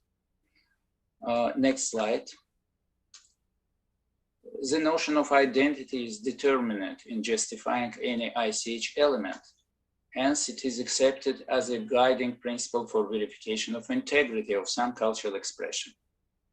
My question is how this works in regard to multi-layered complex identities of cosmopolitan urban nomads when we couldn't, let's say, compartmentalize somebody's identity into one determined, let's say, taxonomy. Next slide, please. One of the basic definitions of ICH is that it is something transferred from generation to generation in some definite region or area. And it raises a question, doesn't it creating some tension between, on one side, isolated and strict taxonomies like location, community, long tradition, lasting for at least a few generations. And on the other hand, the curiosity towards other cultures, participation, compassion, appropriation, exchange, cross-fertilization, and even a more recent phenomenon, which is at least marked as such, is hybrid and symbiotic cultural forms, which are the basic elements of the mechanism of cultural production and transmission. And in a way, the preconditions of constant reproduction of the cultural heritage. In my opinion, the Silk Road is perhaps the boldest cultural metaphor and strongest persuasive argument in the discussion about the ways of keeping the heritage alive. And we should masterly apply this framework for a new rise of cross-border appreciation and collaboration in reproducing ICH manifestations in all their multitude of forms. And the last slide, the above runaway notes are pronounced here to remind our newly established professional community about necessity to rethink the basic provisions in the current social cultural realms and to invite everybody to an invigorating discussion. Thank you. Thank you very, very much. I'm sorry, I was muted for this excellent presentation and excellent questions being put forward to be answered. Due to the time limitation, I'm sorry, I'm going to be relatively very brief, and I will go to our next presenter, who's coming from Uzbekistan, Mr. Saeed Asfal Malakhanov, who is the Deputy Secretary General of the National Commission of Uzbekistan for UNESCO, who has worked in his studies basically focusing on Oriental studies, right? And he has been working with the National Commission since 2002. And had a very active role actually on the cooperative projects regarding the cultural heritage, intangible cultural heritage. So, Mr. Malakhanov, the floor is yours. Thank you, Mr. Moderator. Please, can you show my presentation on the screen?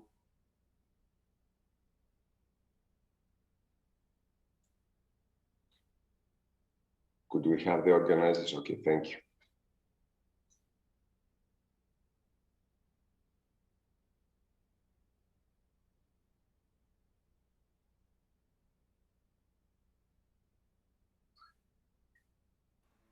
Let me express my gratefulness to ICHCAP and IICAS for organizing this very important event. The outcome document of the 2010 MDG Summit of the United Nations General Assembly, published 10 years after the Millennium Declaration, emphasized the importance of culture and development and its contribution to the achievement of the Millennium Development Goals.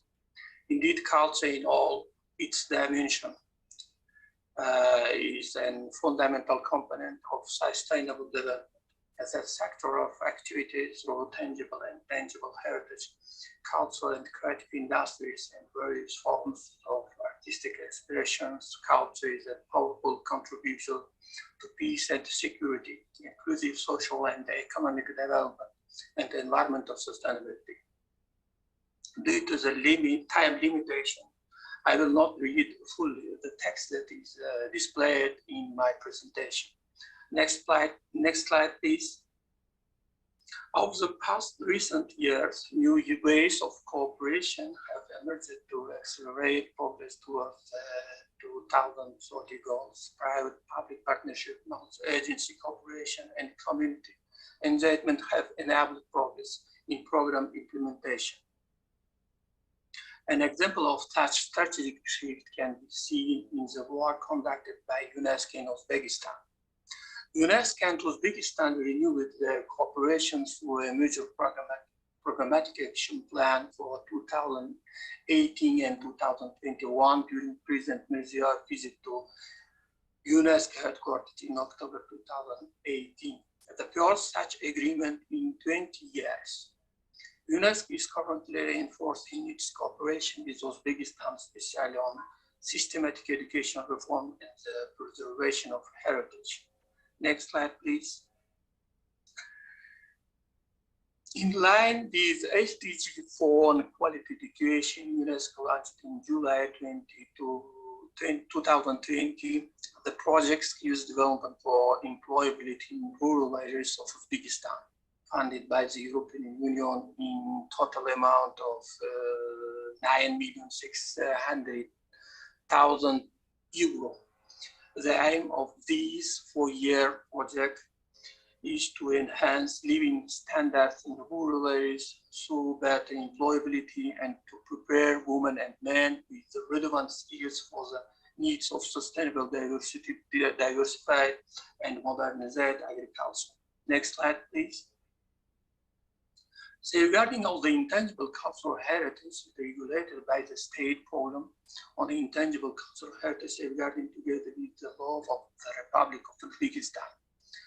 Next slide. Goals and objectives of the state program that cover urgent issues related with inventory and transmission of ICH elements for the future generation can be seen in this slide. Next slide, please. Following to the Articles 11 and 15 of the 2003 UNESCO Convention, there are mainly nationwide NGOs which are involved in the process of safeguarding of ICH, such as the Center of Popularization of Culture and Art Living Heritage, Alton Merrill's Golden Heritage Foundation, Art and Culture Development Foundation, Hunermand Artisan Association, Union of Composers, Uzbek Raqs, Uzbek Dance Association, and many others. Next slide, please. The Republican Scientific Methodological Center for Organization of Activity of Culture Institutions and the Ministry of Culture of Uzbekistan organizes various festival contents in order to support and promote diverse cultural forms and expression in the field of ICH. We can see the festival contest and exhibition on this slide. Next slide, please. In the next slide, you can see festivals that are instituted by the President of Uzbekistan and conducted under the patronage of UNESCO. Next slide, please. Also by the instituted of the President of the Republic of Uzbekistan, Mr. Shavkat Mirziyoyev, several festivals have been launched starting from 2019, such as Bakhsh Art International Festival and the International Festival of Handicrafts. Next slide, please.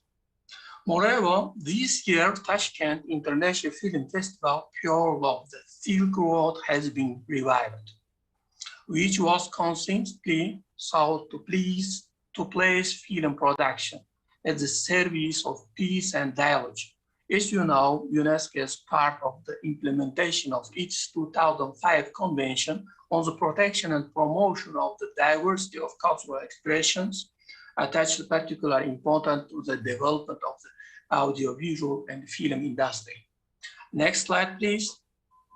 It is also should be noted that according to the degrees of the President of Uzbekistan, it's planned to be organized several international events dedicated to safeguarding and promotion of ICH of Uzbekistan, organizing International Forum of Ceramists in Rishton, organizing International Festival of Lazgi district in Paris, organizing International Festival of Gold Embroidery and Jewelry in Bukhara. In the field of traditional knowledge, with application in handicrafts, in accordance with degree of the President of Uzbekistan law, President have tax immunities for their activities. Such decision provided great support for revitalization of famous artisan schools and indigenous knowledge bureaus. Meantime, handicraft schools in town and village were established and developed. Next slide, please. There are 5,200 clubs in ICH are functioning within the structure of the Ministry of Public Education of Uzbekistan as non-formal learning centers. As a result, Kids Folklore Festival and Kids Traditional Games Festival, organized annually by the Ministry of Public Education of Uzbekistan. In addition, within formal curriculum, there are state standards on arts education in all general secondary schools. Ministry of Higher and Secondary Specialized Education of Uzbekistan also contributes to the policy on promotion of ICH among youth by organizing annual folk festival among students. Next slide, please. It is also important to outline that women's participation in the sphere of management and safeguarding of intangible heritage in Uzbekistan is highly encouraged, given their acknowledged role as transmitters of knowledge and the bearers of the ICH tradition. Women are actively involved in safeguarding living heritage. State policies promote further women's empowerment through their involvement in safeguarding projects. Numerous social rituals, especially family ceremonies, traditional dances and folklore songs, craftsmanship are transmitted from generation to generation, mainly about women. Next slide, please. Republican Scientific Methodological Center for Organization of Activities of Culture institution is responsible for maintaining and updating ICH inventory list of Uzbekistan and the scientific studies on ICH inventory making project implemented by several organizations, such as Navai Institute and of Literature and Language of the Academy of Science of Uzbekistan, Institute of Fine Arts of the Academy of Science of Uzbekistan, Uzbekistan State Institute of Arts and Culture, Uzbekistan State Conservatory, and many others. It also should be noted that with support of the National Commission of Uzbekistan for UNESCO, the ICH Documentation Center was established at the Republican Scientific Methodological Center for Organization of Activity of Cultural Institution. Thank you very much for your attention. Thank you very much, Mr. Malakhanov, for your presentation. And Malakhanov, I'm sorry for your presentation. Now we're going to move to our third and last speaker for this section from Kazakhstan, who is no other than Ms. Balzin Salikova. Yes, I'm here. Who has a mix of degrees. She started mainly on the English language, and then she moved into technical sciences. And she's right now appointed as the head of international cooperation in the Bologna Post Division at the Baikonurov University. Ms. Salikova, the floor is yours. Thank you so much. Thank you so much. So I really appreciate this opportunity to participate in such a great event. So thank you so much to ICHCAP and IICAS for this incredible event. So now I'm going to present you Kazakhstan practice of local festivals on the Great Silk Road. Nowadays, there is a wide range of festivals represented in the cultural world. This fact suggests that festivals have become a relevant instrument in the framework of international cultural cooperation. This statement is due to the fact that in the modern world, festivals began to acquire the following features: the international composition of participants, the program of the festivals goes beyond the one genre, the process of organizing such events has become more complicated. Not only commercial companies have begun to take part in the organization and support festivals, but also state institutions, national organizations, and creative associations also. The impact of festivals events on the development of creative communication is also becoming apparent. Such projects as a rule become an universal platform to exchange views and ideas between representatives of the creative industry from all over the world. If we talk about international relations, then festival plays their important role here as well. Due to the representative function, the festivals decorate various international political events and events with a cultural program. Of course, festivals exist as well as an independent form of cultural exchange, which is carried out both at all levels. Today, the very concept of a festival is one of the most controversial. This is due to the fact that the festivals today include meetings in the field of culture and arts and important events in the political and economical life, not only individual countries, but also entire regions. Festivals are constantly changing, performing different functions, solving complex and acute problems of our time. And the Republic of Kazakhstan is no exception, is also doing a great job to develop and support various kinds of festivals. And I would like to present briefly to your attention a number of them. In Kazakhstan, both famous and beloved holidays are celebrated, as well as their own specific special ones. So next slide, please. So one of the festivals that has been held in Kazakhstan, Toy Kazan. So it is since 2002. So culinary arts and cooking tradition mean a lot to the Kazakhs. That is why a whole festival is dedicated to the topic of cooking. And this festival is held annually, early in autumn. Within the framework of the Toy Kazan festival, there are organized competitions in the preparation of traditional Kazakh dishes. The best chefs from all over the country are fighting for the title of the best. Thousands of guests come to the festival to cheer for their favorites, have fun, of course, and of course try all the dishes.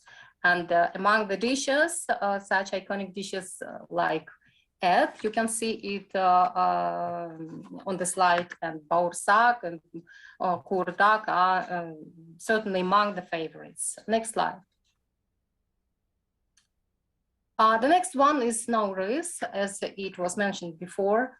The Nowruz holiday is celebrated among many Asian peoples, as we know, in particular among those whose states in ancient times were located along the Great Silk Road.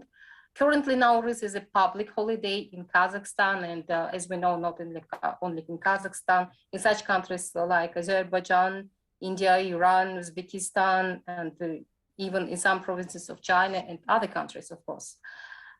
This holiday is a day of peace and goodness, has also been and celebrated with noisy folk festivals, competitions in varying kinds of sports and art, as well as plentiful food. The festive table set on this day must have contained a ritual dish, usually meat. So among the Kazakhs, such a treat is Nowruz Koje. It is such kind of drink, which by its composition symbolizes the 7 elements of life necessary for a person. The present Nowruz Koje includes meat and fat, water and salt, flour and cereals, as well as milk. This dish was supposed to give special strength to all those who ate it and tried it, and the large pot in which this dish is prepared symbolized uniting. Now, this is included in the UNESCO representative list, as we know. So next slide, please. Another festival is Golden Tursugun. Tursugun is the name of little small river in eastern Kazakhstan. So since 2008, a very interesting art festival called Golden Tursugun has been held in the small village of Kutikha. The famous Kazakh poet and writer Alexander Yegorov, the founder of the festival, was born in this village himself, hence such an unusual choice. Despite its not central location, so the festival is popular and gathers poets, writers, songwriters, painters, photographers, craftsmen who make folk and art objects. The co-founder of the festivals are iconic organizations of Kazakhstan, including museums and state departments of culture. Next page. The next one, I would like to show you Ortiki.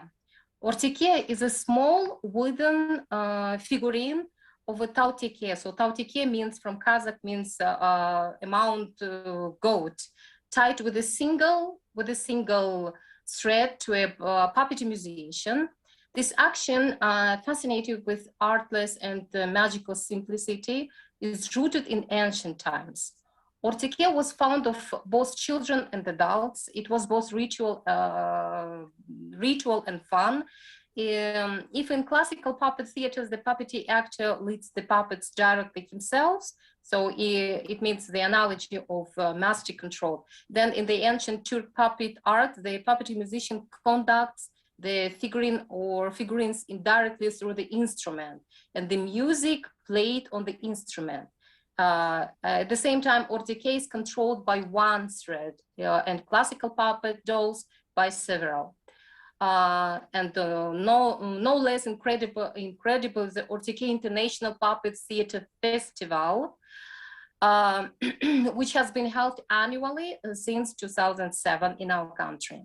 The main task of the festival are to strengthen international relations, contribute to the development of domestic puppetry art, as well as increase the level of professional and performance skills of actors. Every year, puppet theaters from different parts of the world take part in the festival, and including the countries of the Silk Road, of course, such as Tajikistan, Uzbekistan, Kyrgyzstan, Turkmenistan, Iran, Azerbaijan. Next page. Another very nice. I'm sorry, can I please ask you to not to go into such a detail, but to give us you know, the overall picture, because we're running really late and we will not have time for major discussions. Thank you. Okay, so okay, and the last one. So next page, please. In this case, next page. Not this, another one. Yes, and of course, I would like to present you Kop Maysa. It is very nice festival. For a long time, every spring in the small village of Tirsakam. Tirsakam is in Ulutau region in central Kazakhstan. It's a very small village. A significant event has been held. Inhabitants of the Tirsakam village every year at the beginning of May hold a big holiday of the first kumis. Kumis is a horse milk, you know. So, and the matchmaking of a stallion. The origin of this ancient holiday dates back to a millennia. Presumably, the rite began to take shape in the Bronze Age. So, and to be briefly, I would like to say that during the holiday, there is held a cycle of rituals, Bie Bailao, so milking a mare, Aigar Hosu, matchmaking stallion, and the Kumus Murunduk, holiday of first Kumus. And the prospect of the development of this festival outside of Kazakhstan is obvious. So this is one of priority areas of our organization and activities. Horse breeding is present in the culture of every nation of Turkic world. As mentioned earlier, we consider this festival as universal tool for cooperation, joint work, exchange of views and ideas with representatives of the countries of the Great Silk Road. Thank you very much. I have done my best to be short. Thank you very much. I'm sorry to try to box the wealth and richness of each country as far as intangible cultural heritage concerns into a mere 7 minutes. I know it's an impossible task, but yes. Let's, again, I'm sorry about that, but we have to give a fair chance to all the speakers. And as we're running late, I would like to move to our next speaker, who is from Korea. I would like to go through all the presentations first and then have the panel discussion with all of you to optimize our time left. So I'm gonna call upon Dr. In-Kyung Oh, a professor at the Dongtak Women's University and director of the Institute for Eurasian Turkic Studies in Korea, who holds numerous titles. I mean, her expertise is very well known in the country and in Seoul City, and she is even an advisor to the Korean president for various issues. So Dr. Oh, the floor is yours. Thank you very much for your kind word. I'm very happy for inauguration ceremony and forum for the Silk Road Living Heritage Network. It is an honor for me to do presentation here today as a Republic of Korea's representative for the coordinating bureau of the Silk Road Living Heritage Network. I'd like to tell you that what I am going to present today is a framework and vision as an expert. There has been no official agreement between the government and the Korean National Commission for UNESCO, but I believe that it would be a vision and plan for intangible cultural heritage essential to Korea. Nevertheless, I feel Korea's intangible cultural heritage needs to go beyond its narrow limit and turn to the Silk Road and expand its horizons. Also, some shortcomings need to be supplemented. There's a lack of outlet and devices for the mutual communications. This situation makes management and communication challenging. There will be many things we need to do, but above all, it is urgent to secure friendship and solidarity with cultural origin, Silk Road, and Eurasian Turkey countries through research on intangible cultural heritage. Why on intangible cultural heritage? Unfortunately, most of the major target countries for prototype of Asian history research that can reveal the source of cultural origin of Korean people are based on nomadic culture, so there are many historical sources left. It has no choice but to rely on Chinese data, but there are many distortions that are biased toward Chinese thought. and various small ethnic groups and countries that are interacted through the Silk Road are disparaged or dilated. For this reason, the value and meaning of intangible cultural heritage shine. It is necessary to discover and restore the variety of evidence that ancestors of Korea communicated and exchanged with the Eurasian continent via Silk Road. Korea can form a new cultural complex through solidarity and communication with various countries that shared intangible cultural heritage with Korean people, breaking away from our perception of history trapped on Korean Peninsula. It is to expand the stage of history and life that is still alive by discovering and restoring traces of ancient ancestors communicating and interacting with the Eurasian continent through the Silk Road.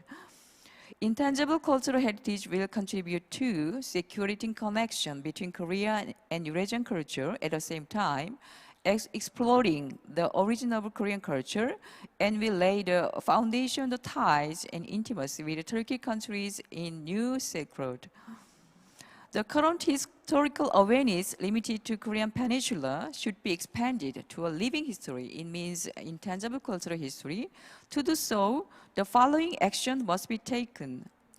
It's a kind of our vision. First, we should study the possibility of establishing an integrated identity for the Silk Road or people in Eurasia. Second, a new foundation for accentuating the bond between Republic of Korea and people of the New Silk Road should be established for.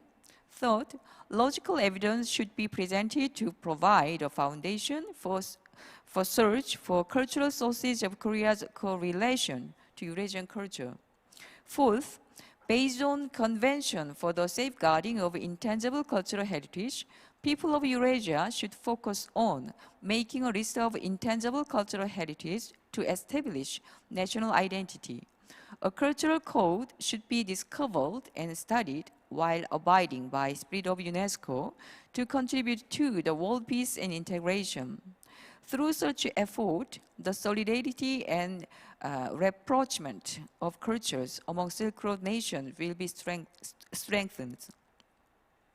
As a result, it can establish a base to expand the route of Silk Road to the Republic of Korea. It can be leveraged for political, economic, and cultural solidarity and affinity in order to expand to Silk Road. An agreement to connect to Silk Road to Gyeongju can be launched as well. In summary, it is possible to establish a transnational reality and a cultural complex in means historical cultural community. I also think the element of the metaverse, such as a virtual reality, will be bring about a new world, and such ideas will be further fulfilled. Next slide. The following is a step-by-step plan. The Republic of Korea should be followed. It is to accept such a vision. First task is to establish a categorized network of intangible cultural heritage. From the survey study conducted by ICAS over the past 2 years, we discovered that there are existing organizations for each category, but they lack manpower and have a poor organizational management. In one case, a single category of intangible cultural heritage had multiple organizations underneath it, but connection and communication were difficult.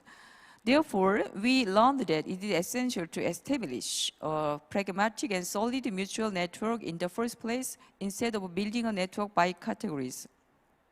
Second, next slide, please. Second, to establish a network among civilian, governmental, and academic institutions for intangible cultural heritage. It is necessary to build a communication and collaboration channel for private organizations, national institutions, and scholars involved with intangible cultural heritage successors. Third, to host regular meeting and cooperation organization among Korean intangible cultural heritage institutions and other institutions in Silk Road countries. It is necessary to create a council for existing organization or institution in each country by categories. For example, a council for Silk Road wrestling, a Silk Road epic singers, etc. The fourth, the promote more study and comparison project for intangible cultural heritage in Republic of Korea and Silk Road countries. Contrary to relics and ruins of tangible heritages, awareness and attention for intangible cultural heritage is minimal among the Korean people. Also, there is not much data accumulation of study on Silk Road intangible cultural heritage. The Intangible Heritage Center in working on digital intangible heritage of Korea, and ICHCAP has also been working on many documents related to intangible cultural heritage in Central Asia and the formation of archives, but still we need those works to expand to entire Silk Road country. Korea should take this lead in this work. The government should initiate and fund large-scale research projects to compensate for such shortcomings. Fifth, to establish a research institute on Silk Road intangible cultural heritage in Korea. We should not just stop after establishing networks, but continue academic research by creating a research institute. The research institute can be established within ICHCAP or KF Central Asia Cooperation Forum Secretariat, etc. However, such initiative requires still massive funding, so government support is essential. Lastly, to establish a working channel between South and North Korea on intangible cultural heritage, which would also contribute to the smoothing atmosphere in the Korean Peninsula.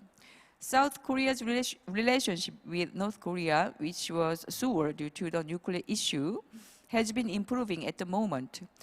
We can say is improving at the moment or has been improving recently.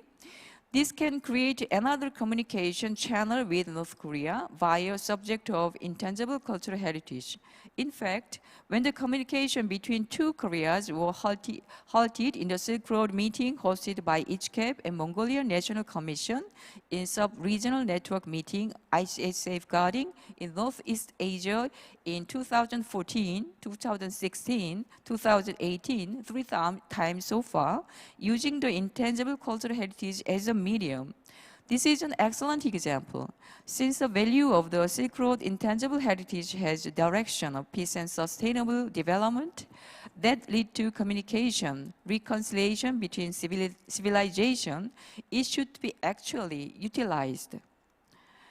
This is the end of my presentation. Thank you very much for listening to me. Your sincere comments will be valuable in creating a better roadmap ahead. Thank you very much. Thank you, Dr. O. For all our speakers, please try to stick to the 7-minute mark. I'm going to call upon now Mr. Burhan Kabacham, a research assistant of the Faculty of Literature at Ankara Hacı Bayram Veli University, who's currently the national coordinator also for the implementation of the project on Silk Road's handicraft workshops. Mr. Kabacham, the floor is yours. Thank you so much. Geçebiliyorum kanalıma. Başlarsan. Slide please. Substantial development and traditional handicraft, the case of Turkey. Next slide please. Substantial development is not only about rethinking or having an awareness of climate change.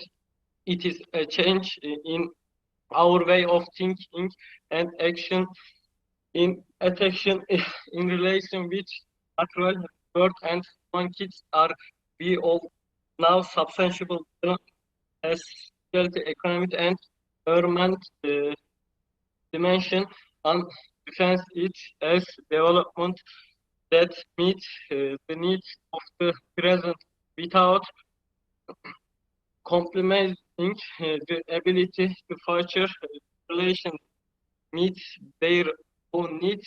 Substantial development goals, the global goals are a collection of 17 interlinked global goals designing to be blueprint to achieve a better and more stability future for all. Next slide, please. The Convention for Safeguarding of Intangible Cultural Heritage has put special emphasis on sustainable development. Tangible cultural heritage can effectively contribute to sustainable development along age of dimension, and its safeguard is therefore essential if communities around the global are ever to realize the future we want for all traditional craft shift. One the 5 domains of the tangible cultural heritage are resources that can be effectively used to achieve substantial development goals. Next slide, please. As we all know, traditional handicraft we rapidly disappearing today. Of course, there are many results for this. The primary resource in the industrialization and mass production compared to traditional craft. Mass produced items are cheaper and the seller have higher production capacity. Simultaneously, the mechanism manufacturing process is more effective, which shorten the production line dramatic. Therefore, customers are more willing to choose the mass product, such the factors of consuming also change people's way of life. The transition into modern lifestyle result in the rise for traditional handicraft project. Instance, mass production carpets are replacing hand woven and displacing carpets movers. Next slide, please. Meanwhile, young generation are less willing to contain this profession. Learning traditional skills and craft is complicated and time-consuming. It will take 2-3 years to be familiar with one craft. Working in the factories is much less demanding and often comes with a higher salary. Therefore, most of young people are unwilling to inherit the traditional skills. At the same time, urbanization contributes to massive immigration to city, while traditional craft making studies are often local in rural arena with more connection and resource. The city is more attractive place for young people to settle down than the countryside. Hence, a decreasing number of young people chose to stay in their hometown and learn traditional craft. The result of this appearance of traditional handicraft are apparent to almost all countries around the world. Next slide, please. Despite all these reasons for this appearance, there are numerous benefits of substanting handicraft economically, touristically, and culturally. Turkey has rich and colorful handicraft tradition from creating for embroidery, weaving to copper and silver craftsmanship. This craftsmanship requires traditional knowledge and know-how skills passed down one generation to another according to the results of survey applied to craftsmen. Craftsmen in Turkey have similar problem with craftsmen in other countries. However, they are also they connotation of the handicraft will Recording in progress.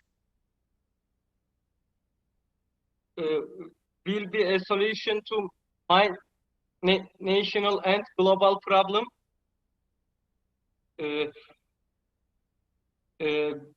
Many craftsmen believe that projects they produce are eco-friendly. The materials of many handicraft are obtained from natural, for example, Capter weavers project carpets using wools, yarns, and natural dry and stay away from chemicals that destroy natural. They need wool to weave captors to raise animals to obtain wool. This claim is variable for substantiability of natural. The contribute of handicraft is very significant. This term of projecting natural and transforming is sustainability. Handicraft do not harm human health as well as being friendly to nature. Handicraft do not require a term infrastructure but provides employment. Because of the handicraft interesting socioeconomic characteristic, it is an excellent way to solve to provide problem and offer job opportunities for women in rural arena. The handicraft sector is mostly a home-based industry which requires minimum expenditure and infrastructure to establish. At the same time, traditional handicraft can be complementary when are the income for agriculture or others work areas insignificant in some countries due to some weekend women in rural arena might not be able to work out. In this situation, working on handicraft can be a solution for them. Next slide, please. They attach great importance to awareness raising activities, especially among young people, in order to administration handicraft to future generation.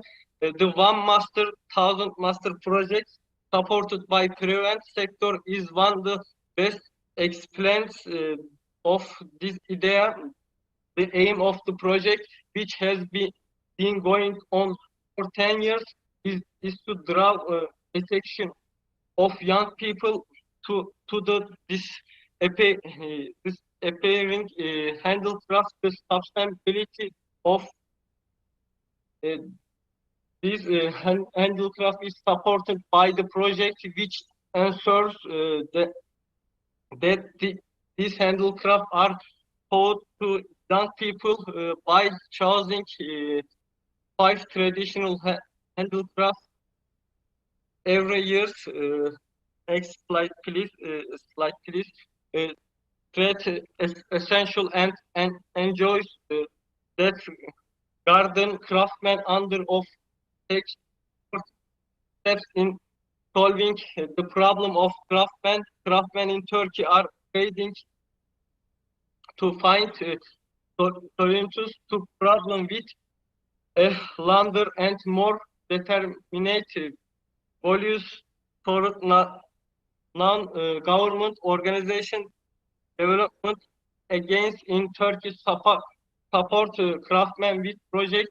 The highlighter the potential of handicraft to create employment and attract tourists to city. Thank you.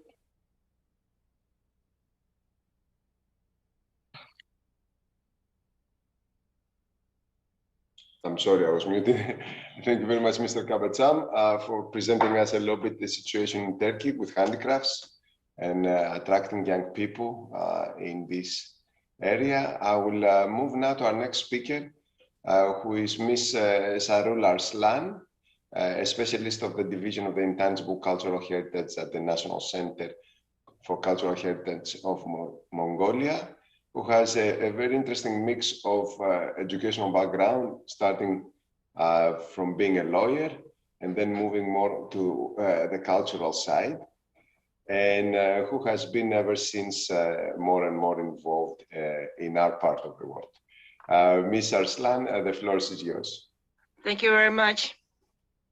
So good day, distinguished guests and organizers and dear colleagues. Due to the time limitation, if you allowed me, I've decided to directly jump to the slide 5. And I do hope it will be distributed later on. So please, slide 5. Okay, so Mongolia, we have the 10,800 ICH practitioners registered in the state cultural heritage database established at the National Center for Cultural Heritage under the Ministry of Culture. 362 ICH elements of the 23 ethnic groups in Mongolia are being registered in 7 domains. 83 elements registered into the national list of ICH in need of urgent safeguarding, and 279 elements registered into the national representative lists. Please, next slide. Just for the demonstration here, you can see the percentage of the ICH elements registered into the national list according to the domains. Next slide. As well here. Next slide, please. The main domains including elements that related to the festivals and community performance, folk art performance, which has 54 elements, traditional holidays, festivals, ceremonies, and games has 44 elements, and traditional knowledge and technologies, 39 elements. As we know, Mongolia nominated 3 festivals into the network, which are organized at international, regional, and local level. Here we have a numbers of potential festivals which could be nominated in the future. Over 100 NGOs operating in the field of ICH, and 20 of them already established their own network and actively engaged in the operating on ICH safeguarding. From these statistics, I hope we can see the potential contribution and collaboration on living heritage along the Silk Road network. Please, next slide.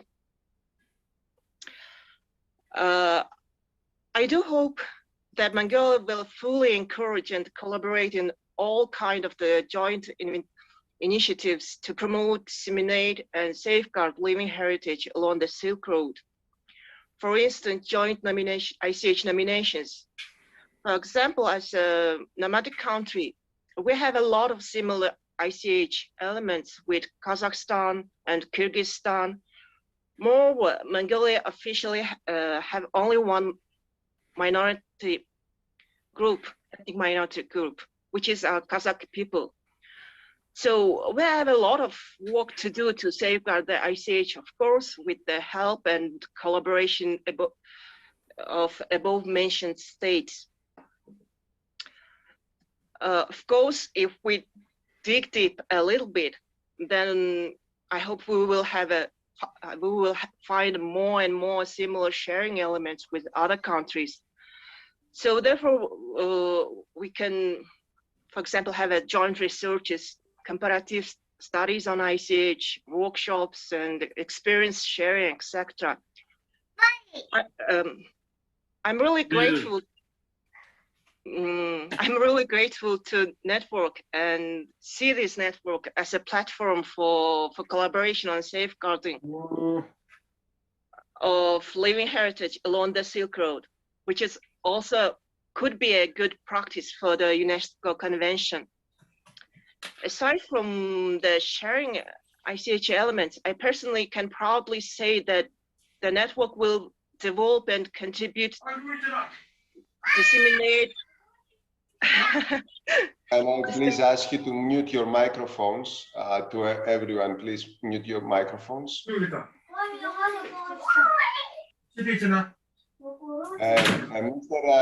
Narbatar from Mongolia, please.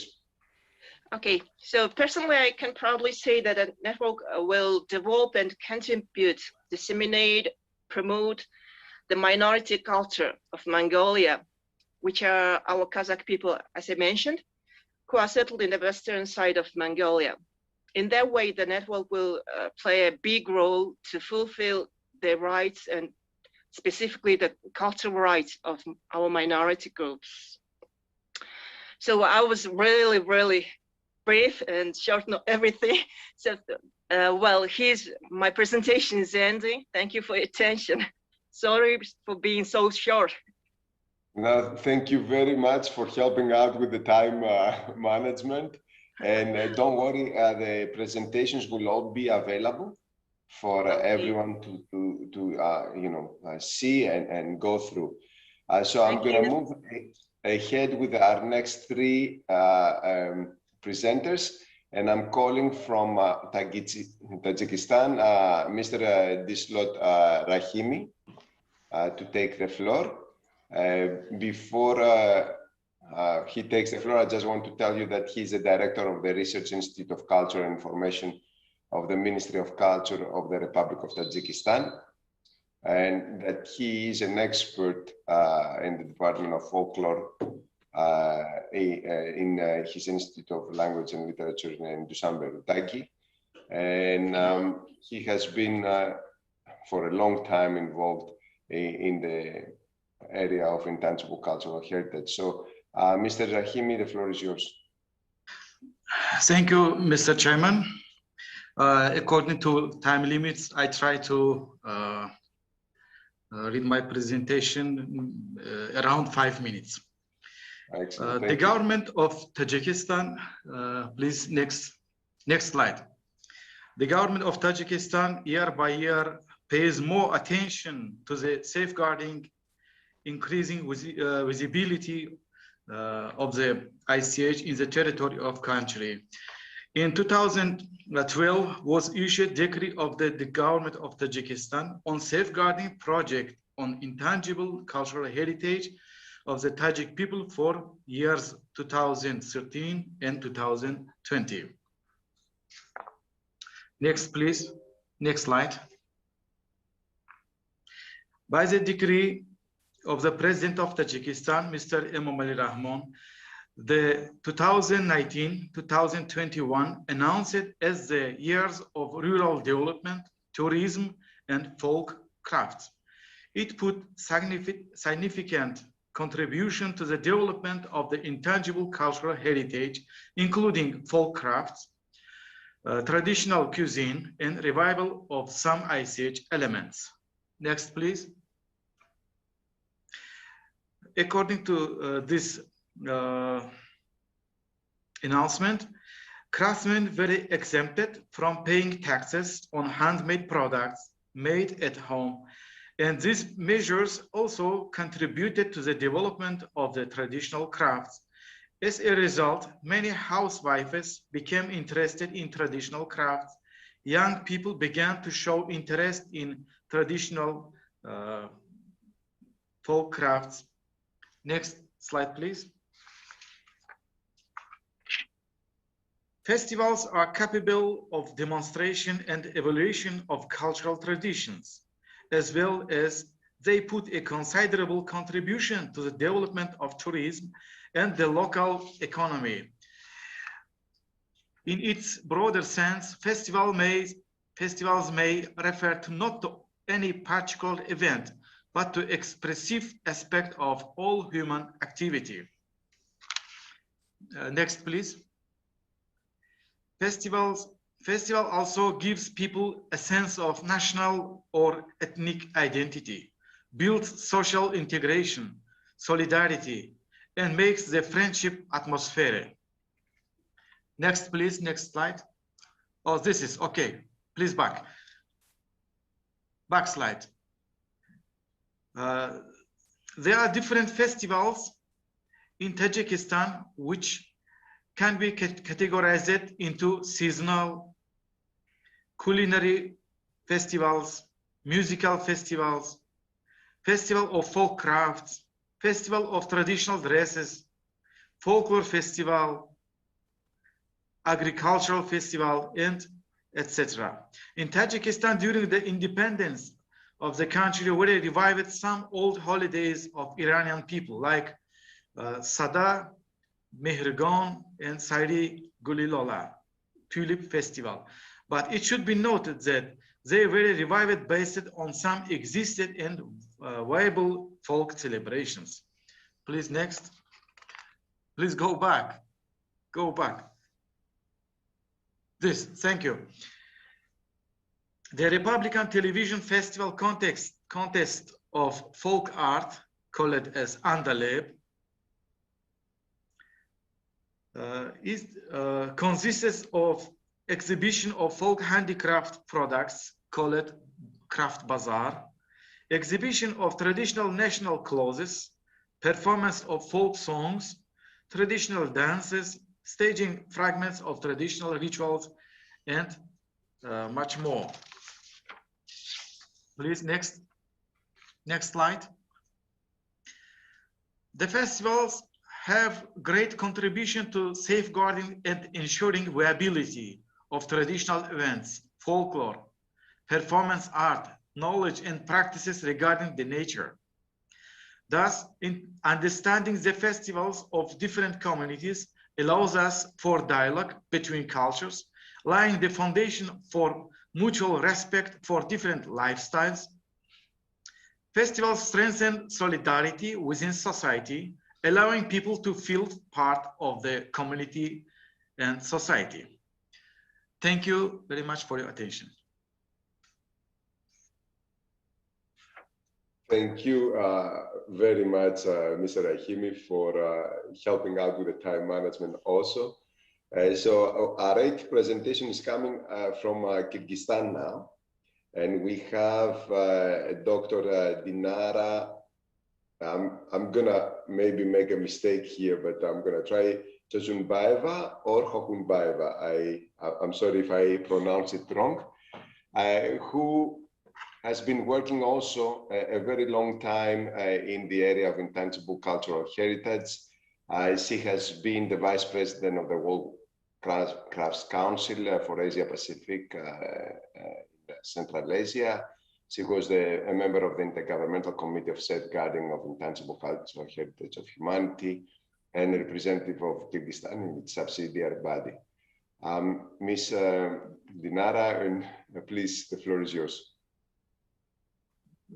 Thank you very much.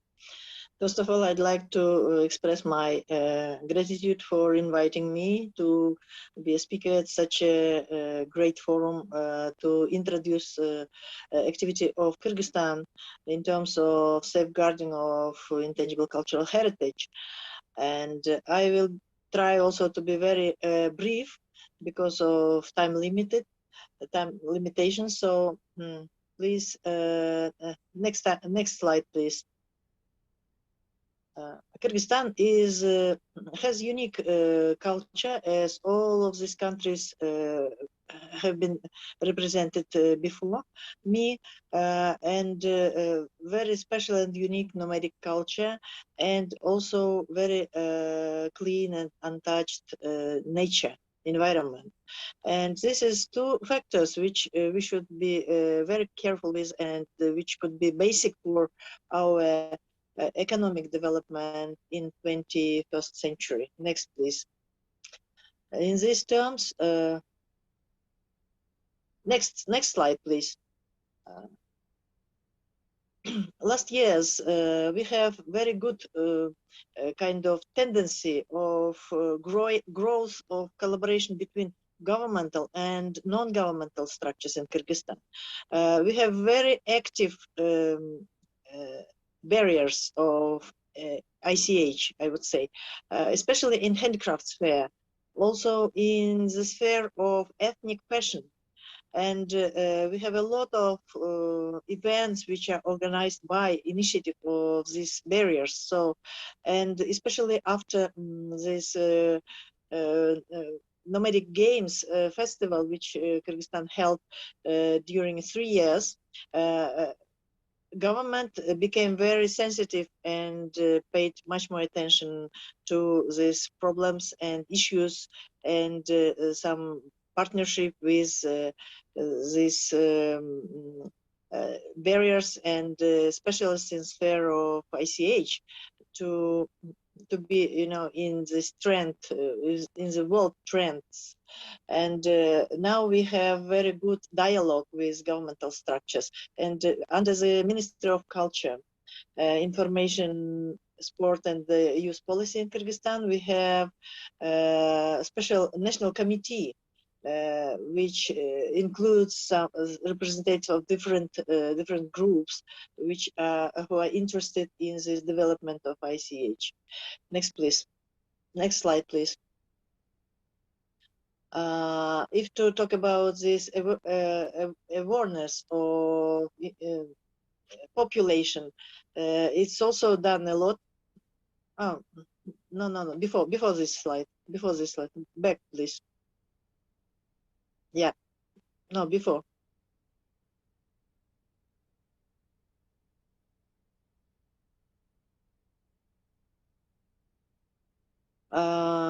Before this slide, please. Yes, thank you.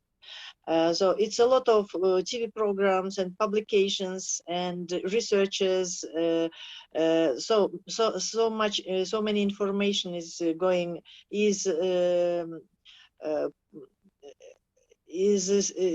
established at the websites and online. So and people more and more, population more and more is aware about importance of ICH and the necessity to safeguard it, to keep it, and to develop. Next, please. Next slide, please. Thank you. So, and another very important thing is how to transfer knowledge and skills of traditional heritage to the next young generation. And in Kyrgyzstan, we have two ways how it's done. First, of course, it is traditional way. Ustad Shakirt. It is from mentor to student, which is known in traditional culture.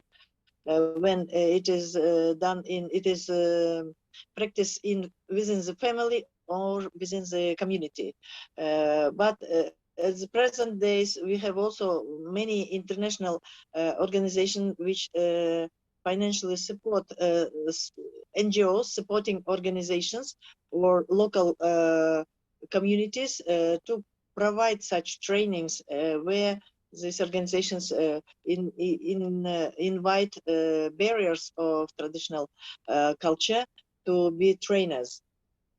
Next, please. And a lot of support in this of being intermediate organization we get from Kyrgyz Patent. It is national agency of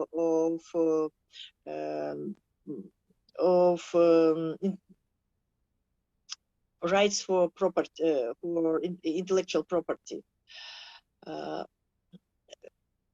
We believe that the basic thing to save and to keep alive this traditional heritage and culture is to have a kind of economical basic or reasons to continue this. So that's why we think that very important to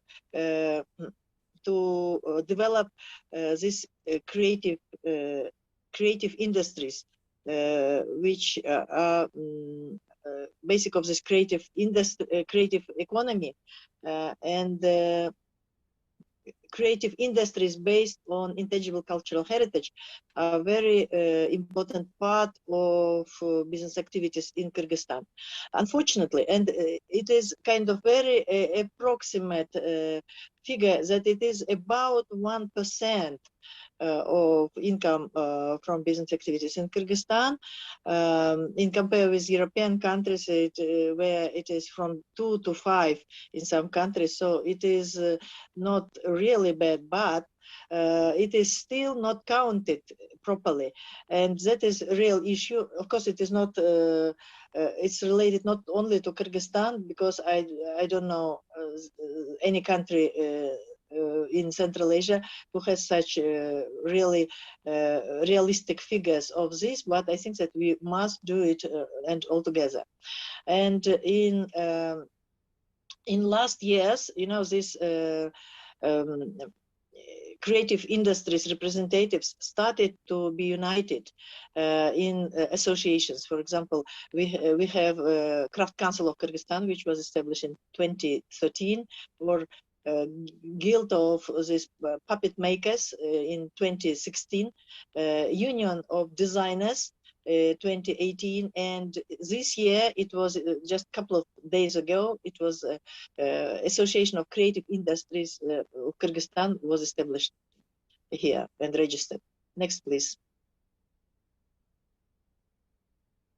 Yeah, and as I said, that economy should be the basic platform where and reason why we must keep alive. One of reasons why we must keep this heritage alive. How we can keep this alive.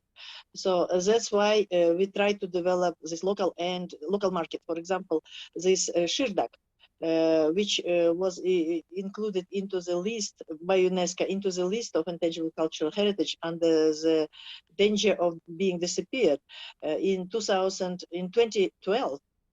At the moment, it is one of the most respected and most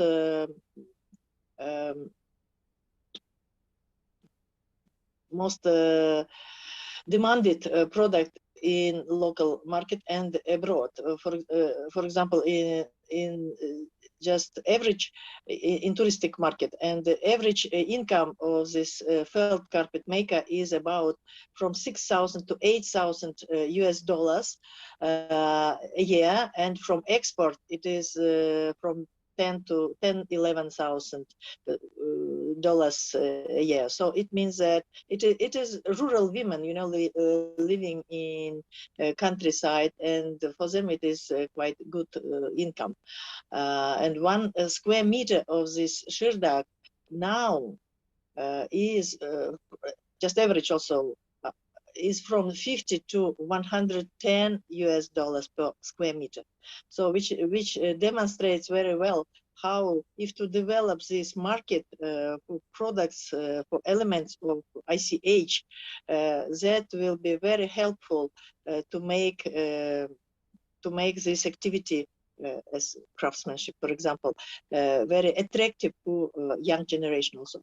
And also, if before these producers of felt carpets applied to traders and intermediate people to help them to sell, at the moment, because their children already know English and this IT, some of them, many of them started selling their products themselves through this, with the support of this IT technologies. And the same with this traditional yurt, traditional Kyrgyz yurt and Kazakh.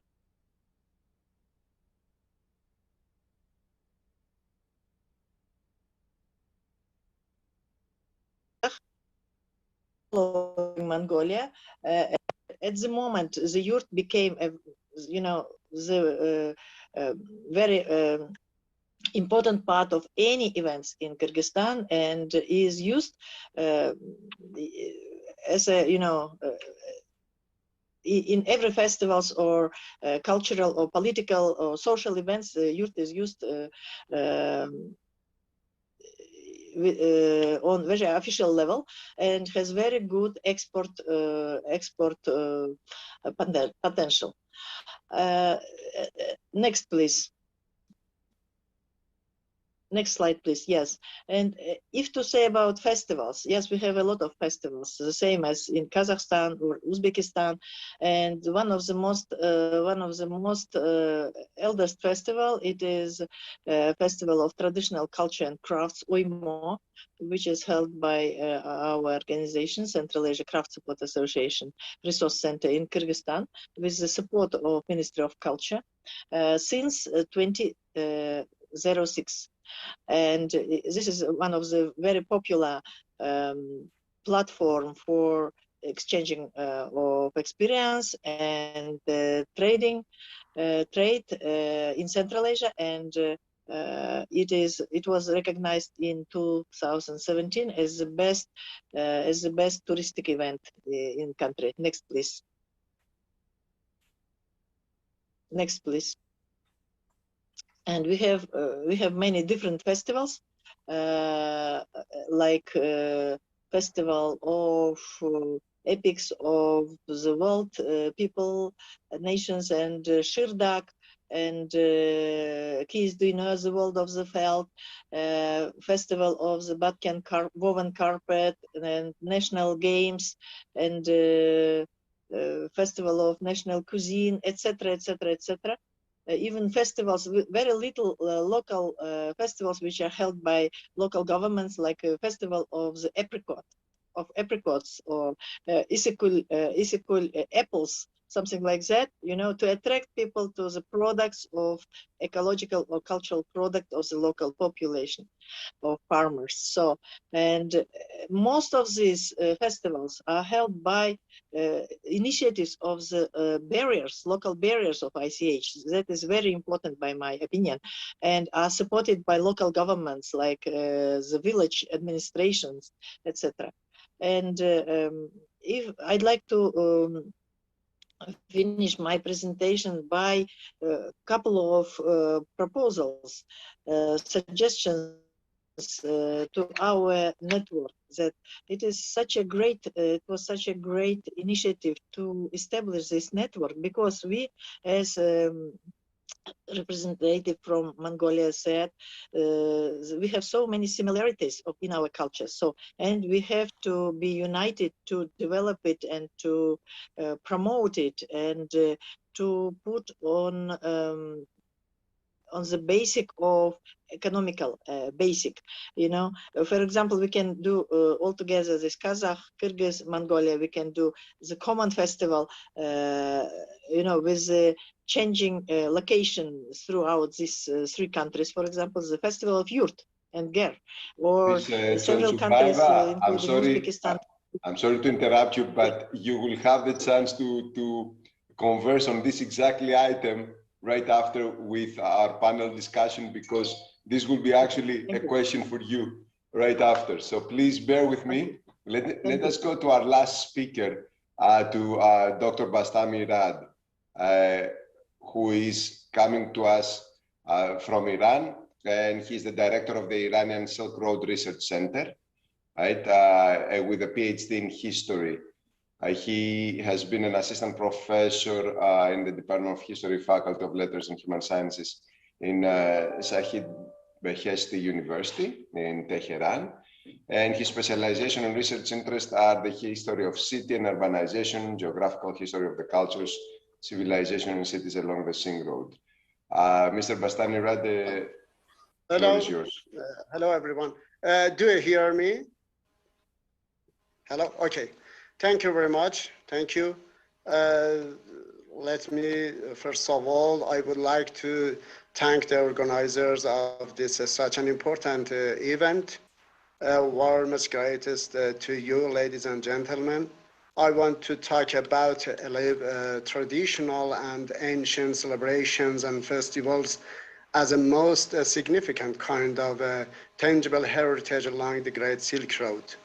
It is interesting to note that some Iranian Persian celebrations and festivals are held for more than 2,500 years, and there are special architectural monuments and also cultural monuments for them in Iran and other countries in the region that emphasize cultural interactions between different nations in Iran, Central Asia, Caucasus, Mesopotamia, and also Indian region.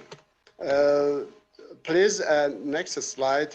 Could you move the next slide? Next one. Okay, thank you. As you can see here, and next one, please. It is the previous one. Please go to next one. Yeah, the third one. Okay, thank you very much. That's okay. As you can see here, the Iranian Persian calendar that I would like to talk about it is the most accurate calendar and one of the oldest one around the world, which is why Iranian still use it as an official and traditional calendar. Please, next one that I will show to you about this calendar and why the celebration is, no, the next one. It is the previous one. The other one? Okay, thank you very much. As you can see here, the Persian calendar as a perfect calendar around the world, it has less than 1 second per year in approximated error. But for instance, Julian calendar has 2 seconds per year. It has error. It is very important for this because I would like to talk about the celebration. In this Iranian calendar, as you can see, because of the Iranian climate, has 4 equal seasons because of the land of Iran and also around Iran in Caucasia, Central Asia, Afghanistan, sent to also Mesopotamia, is located exactly in the central and temperature region of the earth, and happened to be exactly in the center of ancient trade and cultural interactions between East and West, also the North and the South. Please go to the next slide. Okay, as you can see here, for instance, about the nights and days. We have one great night per year. It is the 3rd of Azar. It is, I think, wrong in this presentation. It is the 3rd of Azar. It is exactly 21 of December. More than 40 hours of night, longest and darkest night of the Persian year, the first day of winter, that we called it Shab Chelle or Yalda.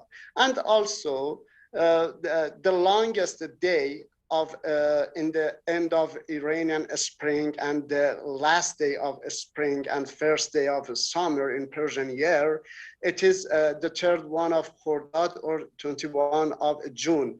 The day is more than 40 hours and night is less than 10 hours. Because of that, we have many celebrations along the year, more than 12 celebrations per month. It is a traditional and ancient events and celebrations that Iranian and also the people around the region, they use it and celebrate it along these ancient times up to now. Please go to next one. The next slide, please. Okay.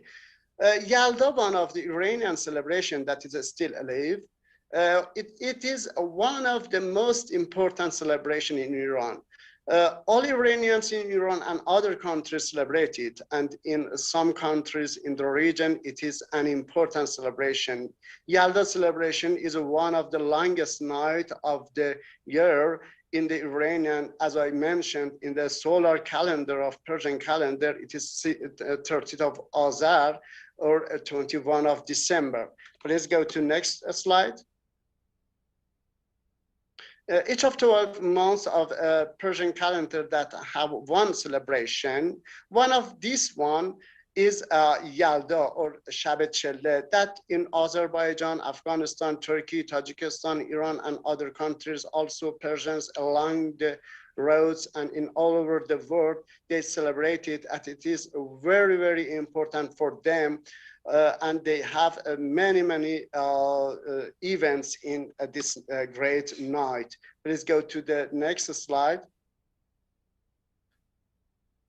The significant point about Yalda as a living heritage is that it is celebrated in other cultures. In this celebration, Iranians have accepted and influenced many cultures from other cultures. Iranians called it 40 days of beginning of winter as a Chelle. Chelle means 40 in Persian. And the great night of the year is the first day of winter, that it is more than 40 hours of night. For this reason, the first winter night, which is the longest night of the year, is called the night of Chelle or Yalda. Please go to the next one. The night of the greater Chelle or Yalda, and it is the occasion of a special ancient ceremonies and also which is living heritage in Iran and also in Persian culture around the world. The extended family gather around with each other and enjoy a fine dinner in the great night of Persian calendar in the 21st of December. The most important traditional historical event are family and friendly parties as a traditional historical event. Also reading poems of great Persian poets such as Hafiz Shirazi's Ghazals and also Shahnameh of Ferdowsi, observing the longest night of the year in the Persian calendar as the most accurate calendar. They will eat fruits and sweetmeats, especially prepared or kept for this night. They will serve it. And the most typical are pomegranates and also watermelon, which especially kept from summer and autumn for this ceremony in the first day of the winter. On this night, the elderly of the family tell ancient and traditional stories about for instance, caravans and others. And at the end, it is so significant that the most important event is living together and living with cultural heritage. Please go to the next one, and I think it is finished. Happy long nights of your life, because long your life is the most important nights in your life. Thank you very much for your attention. Thank you very much also for your contribution. Ladies and gentlemen, I will try now to summarize in a couple of minutes what we heard, I mean, if possible. At least as far as I'm concerned, I would like to thank you all for exposing me to this richness that your countries have to offer as far as intangible cultural heritage. We witnessed a plethora of different items that one can enjoy by visiting different events that are taking place. We were able to hear some provocative questions coming from Azerbaijan. We heard some very clear road maps coming from Korea, for example. And like I said, we heard about and we learned about numerous items of intangible cultural heritage of the 9 countries that are present with us today. Unfortunately, I will have to leave this meeting because I have another engagement that started actually a minute ago. And that's why I will ask my colleague, Mr. Alser Ikramov from ICAS, to finalize the moderation of our session. In the meantime, I would like to pose 2 questions to our experts who are around, and they should feel free to come in. I would suggest alphabetically, just the way we have, not alphabetically, I'm sorry, the way that we present it, to answer the following questions. The first one is, how can you contribute, or how can you benefit, both, right, from the network that we're putting in place now? So what will be the benefits for your own country, but also what you think that your country should be contributing to this network? And last but not least, what will be the way forward? The second question, it is to get your view about the way forward. What type of collaboration should there be there, so that this will guide also our actions in the future. Having said that, it has been an honor for me to be with you today. I hope that I get to meet you all in person sooner than later, and to start learning even more and maybe visit your countries to actually witness and experience more.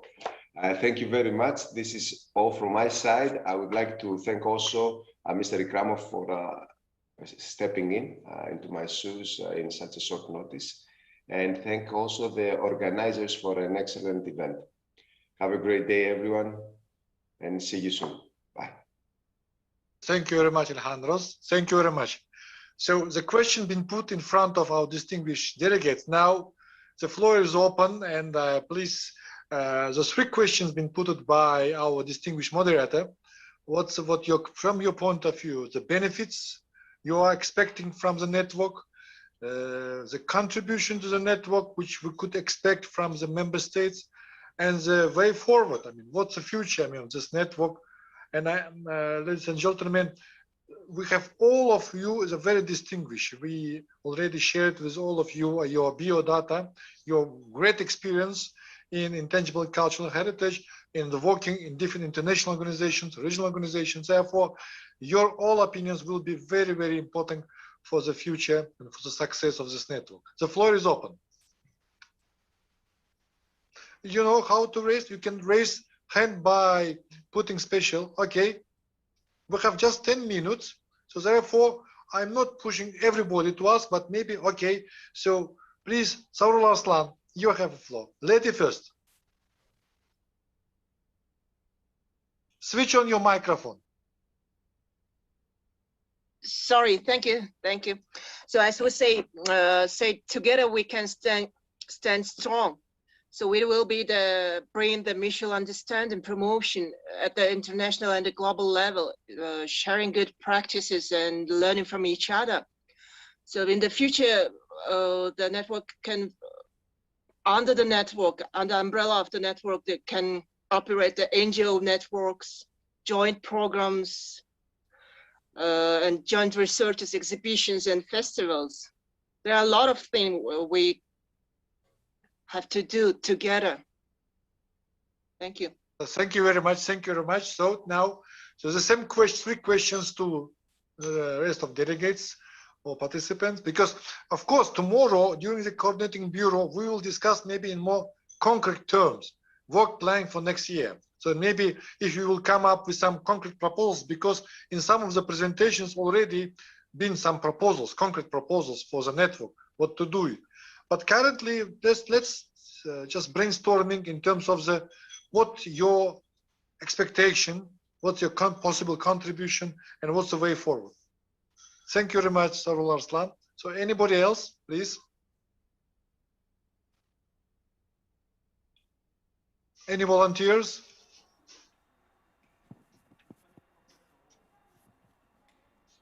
Can I answer something, Mr. Alisher Ikram? Yes, please. Yeah.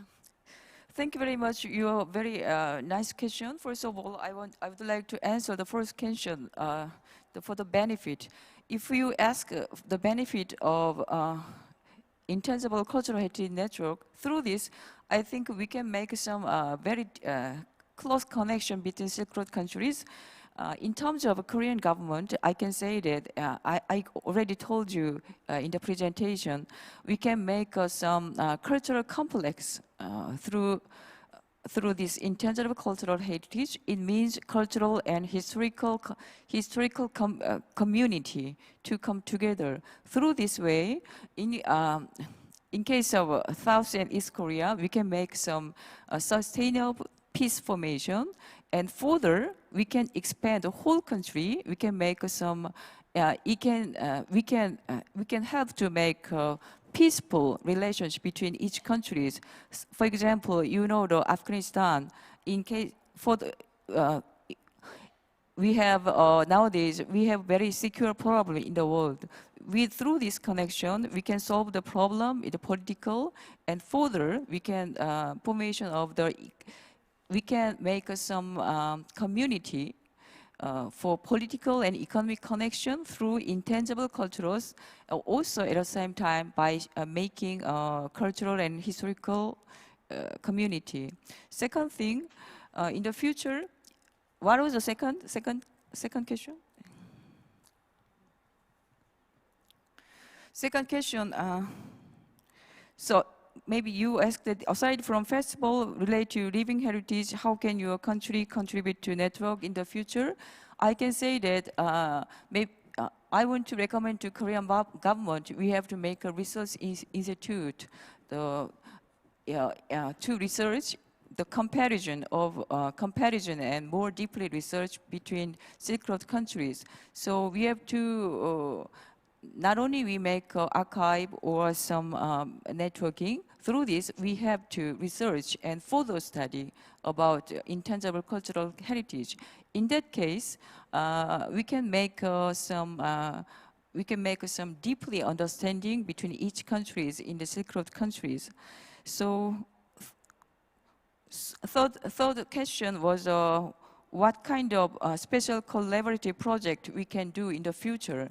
In this question, I think we have to make we have to make a council for each categories, like wrestling, or like epic singers, like craft.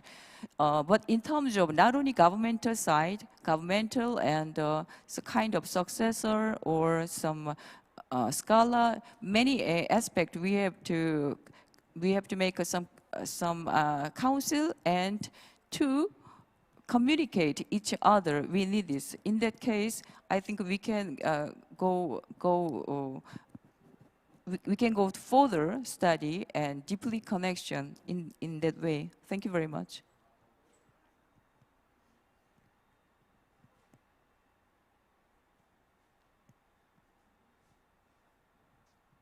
Your microphone was off, Mr. Ikramov. I'm not sure if you're inviting me or not. Yes, I'm inviting you because I've been put on the screen. That's why. Okay. Yeah, sure. Yeah, okay, thank you. So I just wanted to make a suggestion, which I think is, for me, as somebody who's not only from the academic community, but also from the NGO community with regard to the convention, the plea that we work hard, that this works on different levels, the networking, and that we try to avoid it remaining as a kind of state to state or even official expert to official expert level, and really think very deeply how it can become a network, as our colleague from Mongolia just mentioned, for NGOs and civil society organizations, and most particularly organizations related to bearer communities, because this is how we really put the idea of participation of the 2003 convention into action. And we're ideally situated to be able to provide that impetus and to facilitate that, because often this kind of networking does require a framework to work within, and we can be a very valuable one for this region of the Silk Road countries. Thank you. Yes, thank you very much, Dr. Janet Black. Indeed, the questions which we raised, first of all, of course, maybe it's related with identity of our network, who we are. So because we have to identify ourselves, because there are many networks among the NGOs, like COF organization, IOF, or maybe World Craft Council. So we have to identify ourselves and what our contribution will be as well. That's why, so thank you very much, Janet. And I think tomorrow during a discussion of our working plan, we will discuss in more concrete terms in terms of to find out identity, our values. How our network could contribute, first of all, to the implementation of the convention. Secondly, as you mentioned, but maybe more holistically, the idea of culture of peace and sustainable development, how we can contribute, because here we have unique combination of scholars, academia, practitioners, because among us, there are practitioners. For example, I know Dinara Chochumbayeva, she is a prominent person in Central Asia. She was a member of the Vice President of World Craft Council, and she great experience in practice. We have yourself, expert. We have many Dilshot Rahimi experts. So we have different types of personalities with great experiences. And therefore, I mean, I think it's good, one of the opportunities that we are diverse. So ladies and gentlemen, maybe if you will allow me, we will, since the time frame, we are already short of time. If you allow me, tomorrow during the private meeting of Coordinating Bureau, we will maybe discuss in details the issues of the contribution of particularly of member states, the way forward in more concrete terms in terms of working plan. And now maybe if you allow me, I will just close this session. I will give floor to the organizers for the closing ceremony of the first day. Do you agree, ladies and gentlemen? With your permission. Because I understand we're already a little bit behind of the schedule. So now, if it's like that, I'm giving the floor to the organizers. Please. Alicia. Okay. Thank you. You know, from the organizing institute viewpoint, I would like to thank all the participants for your informative presentation. Actually, you know, having heard the Alicia's, you know, we're going to have a coordinating bureau meeting tomorrow, and we're going to summarize what have been suggested from the speakers, and then we will try to reflect those suggestions into our work plan. But yeah, of course, we need some in-depth discussion on that. You know, actually, you know, this network is very important for us and for our Silk Road regions and individual countries as well. So I would like to ask all the participants to spread this information of launching this, you know, historic network, and then the work together to mobilize support and resources from individual countries. Thank you. That's it.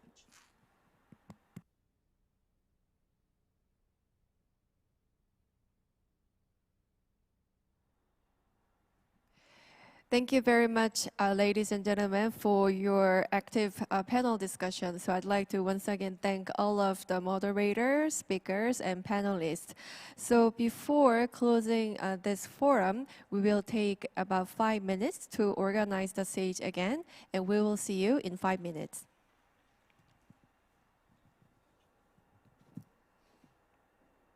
Now, these distinguished members, you could have coffee break at home. And what will be the next? So isn't it over, our meeting? For today, yes, it's over. Tomorrow we are starting. 2 o'clock. So it's not only coffee break, it's also dinner and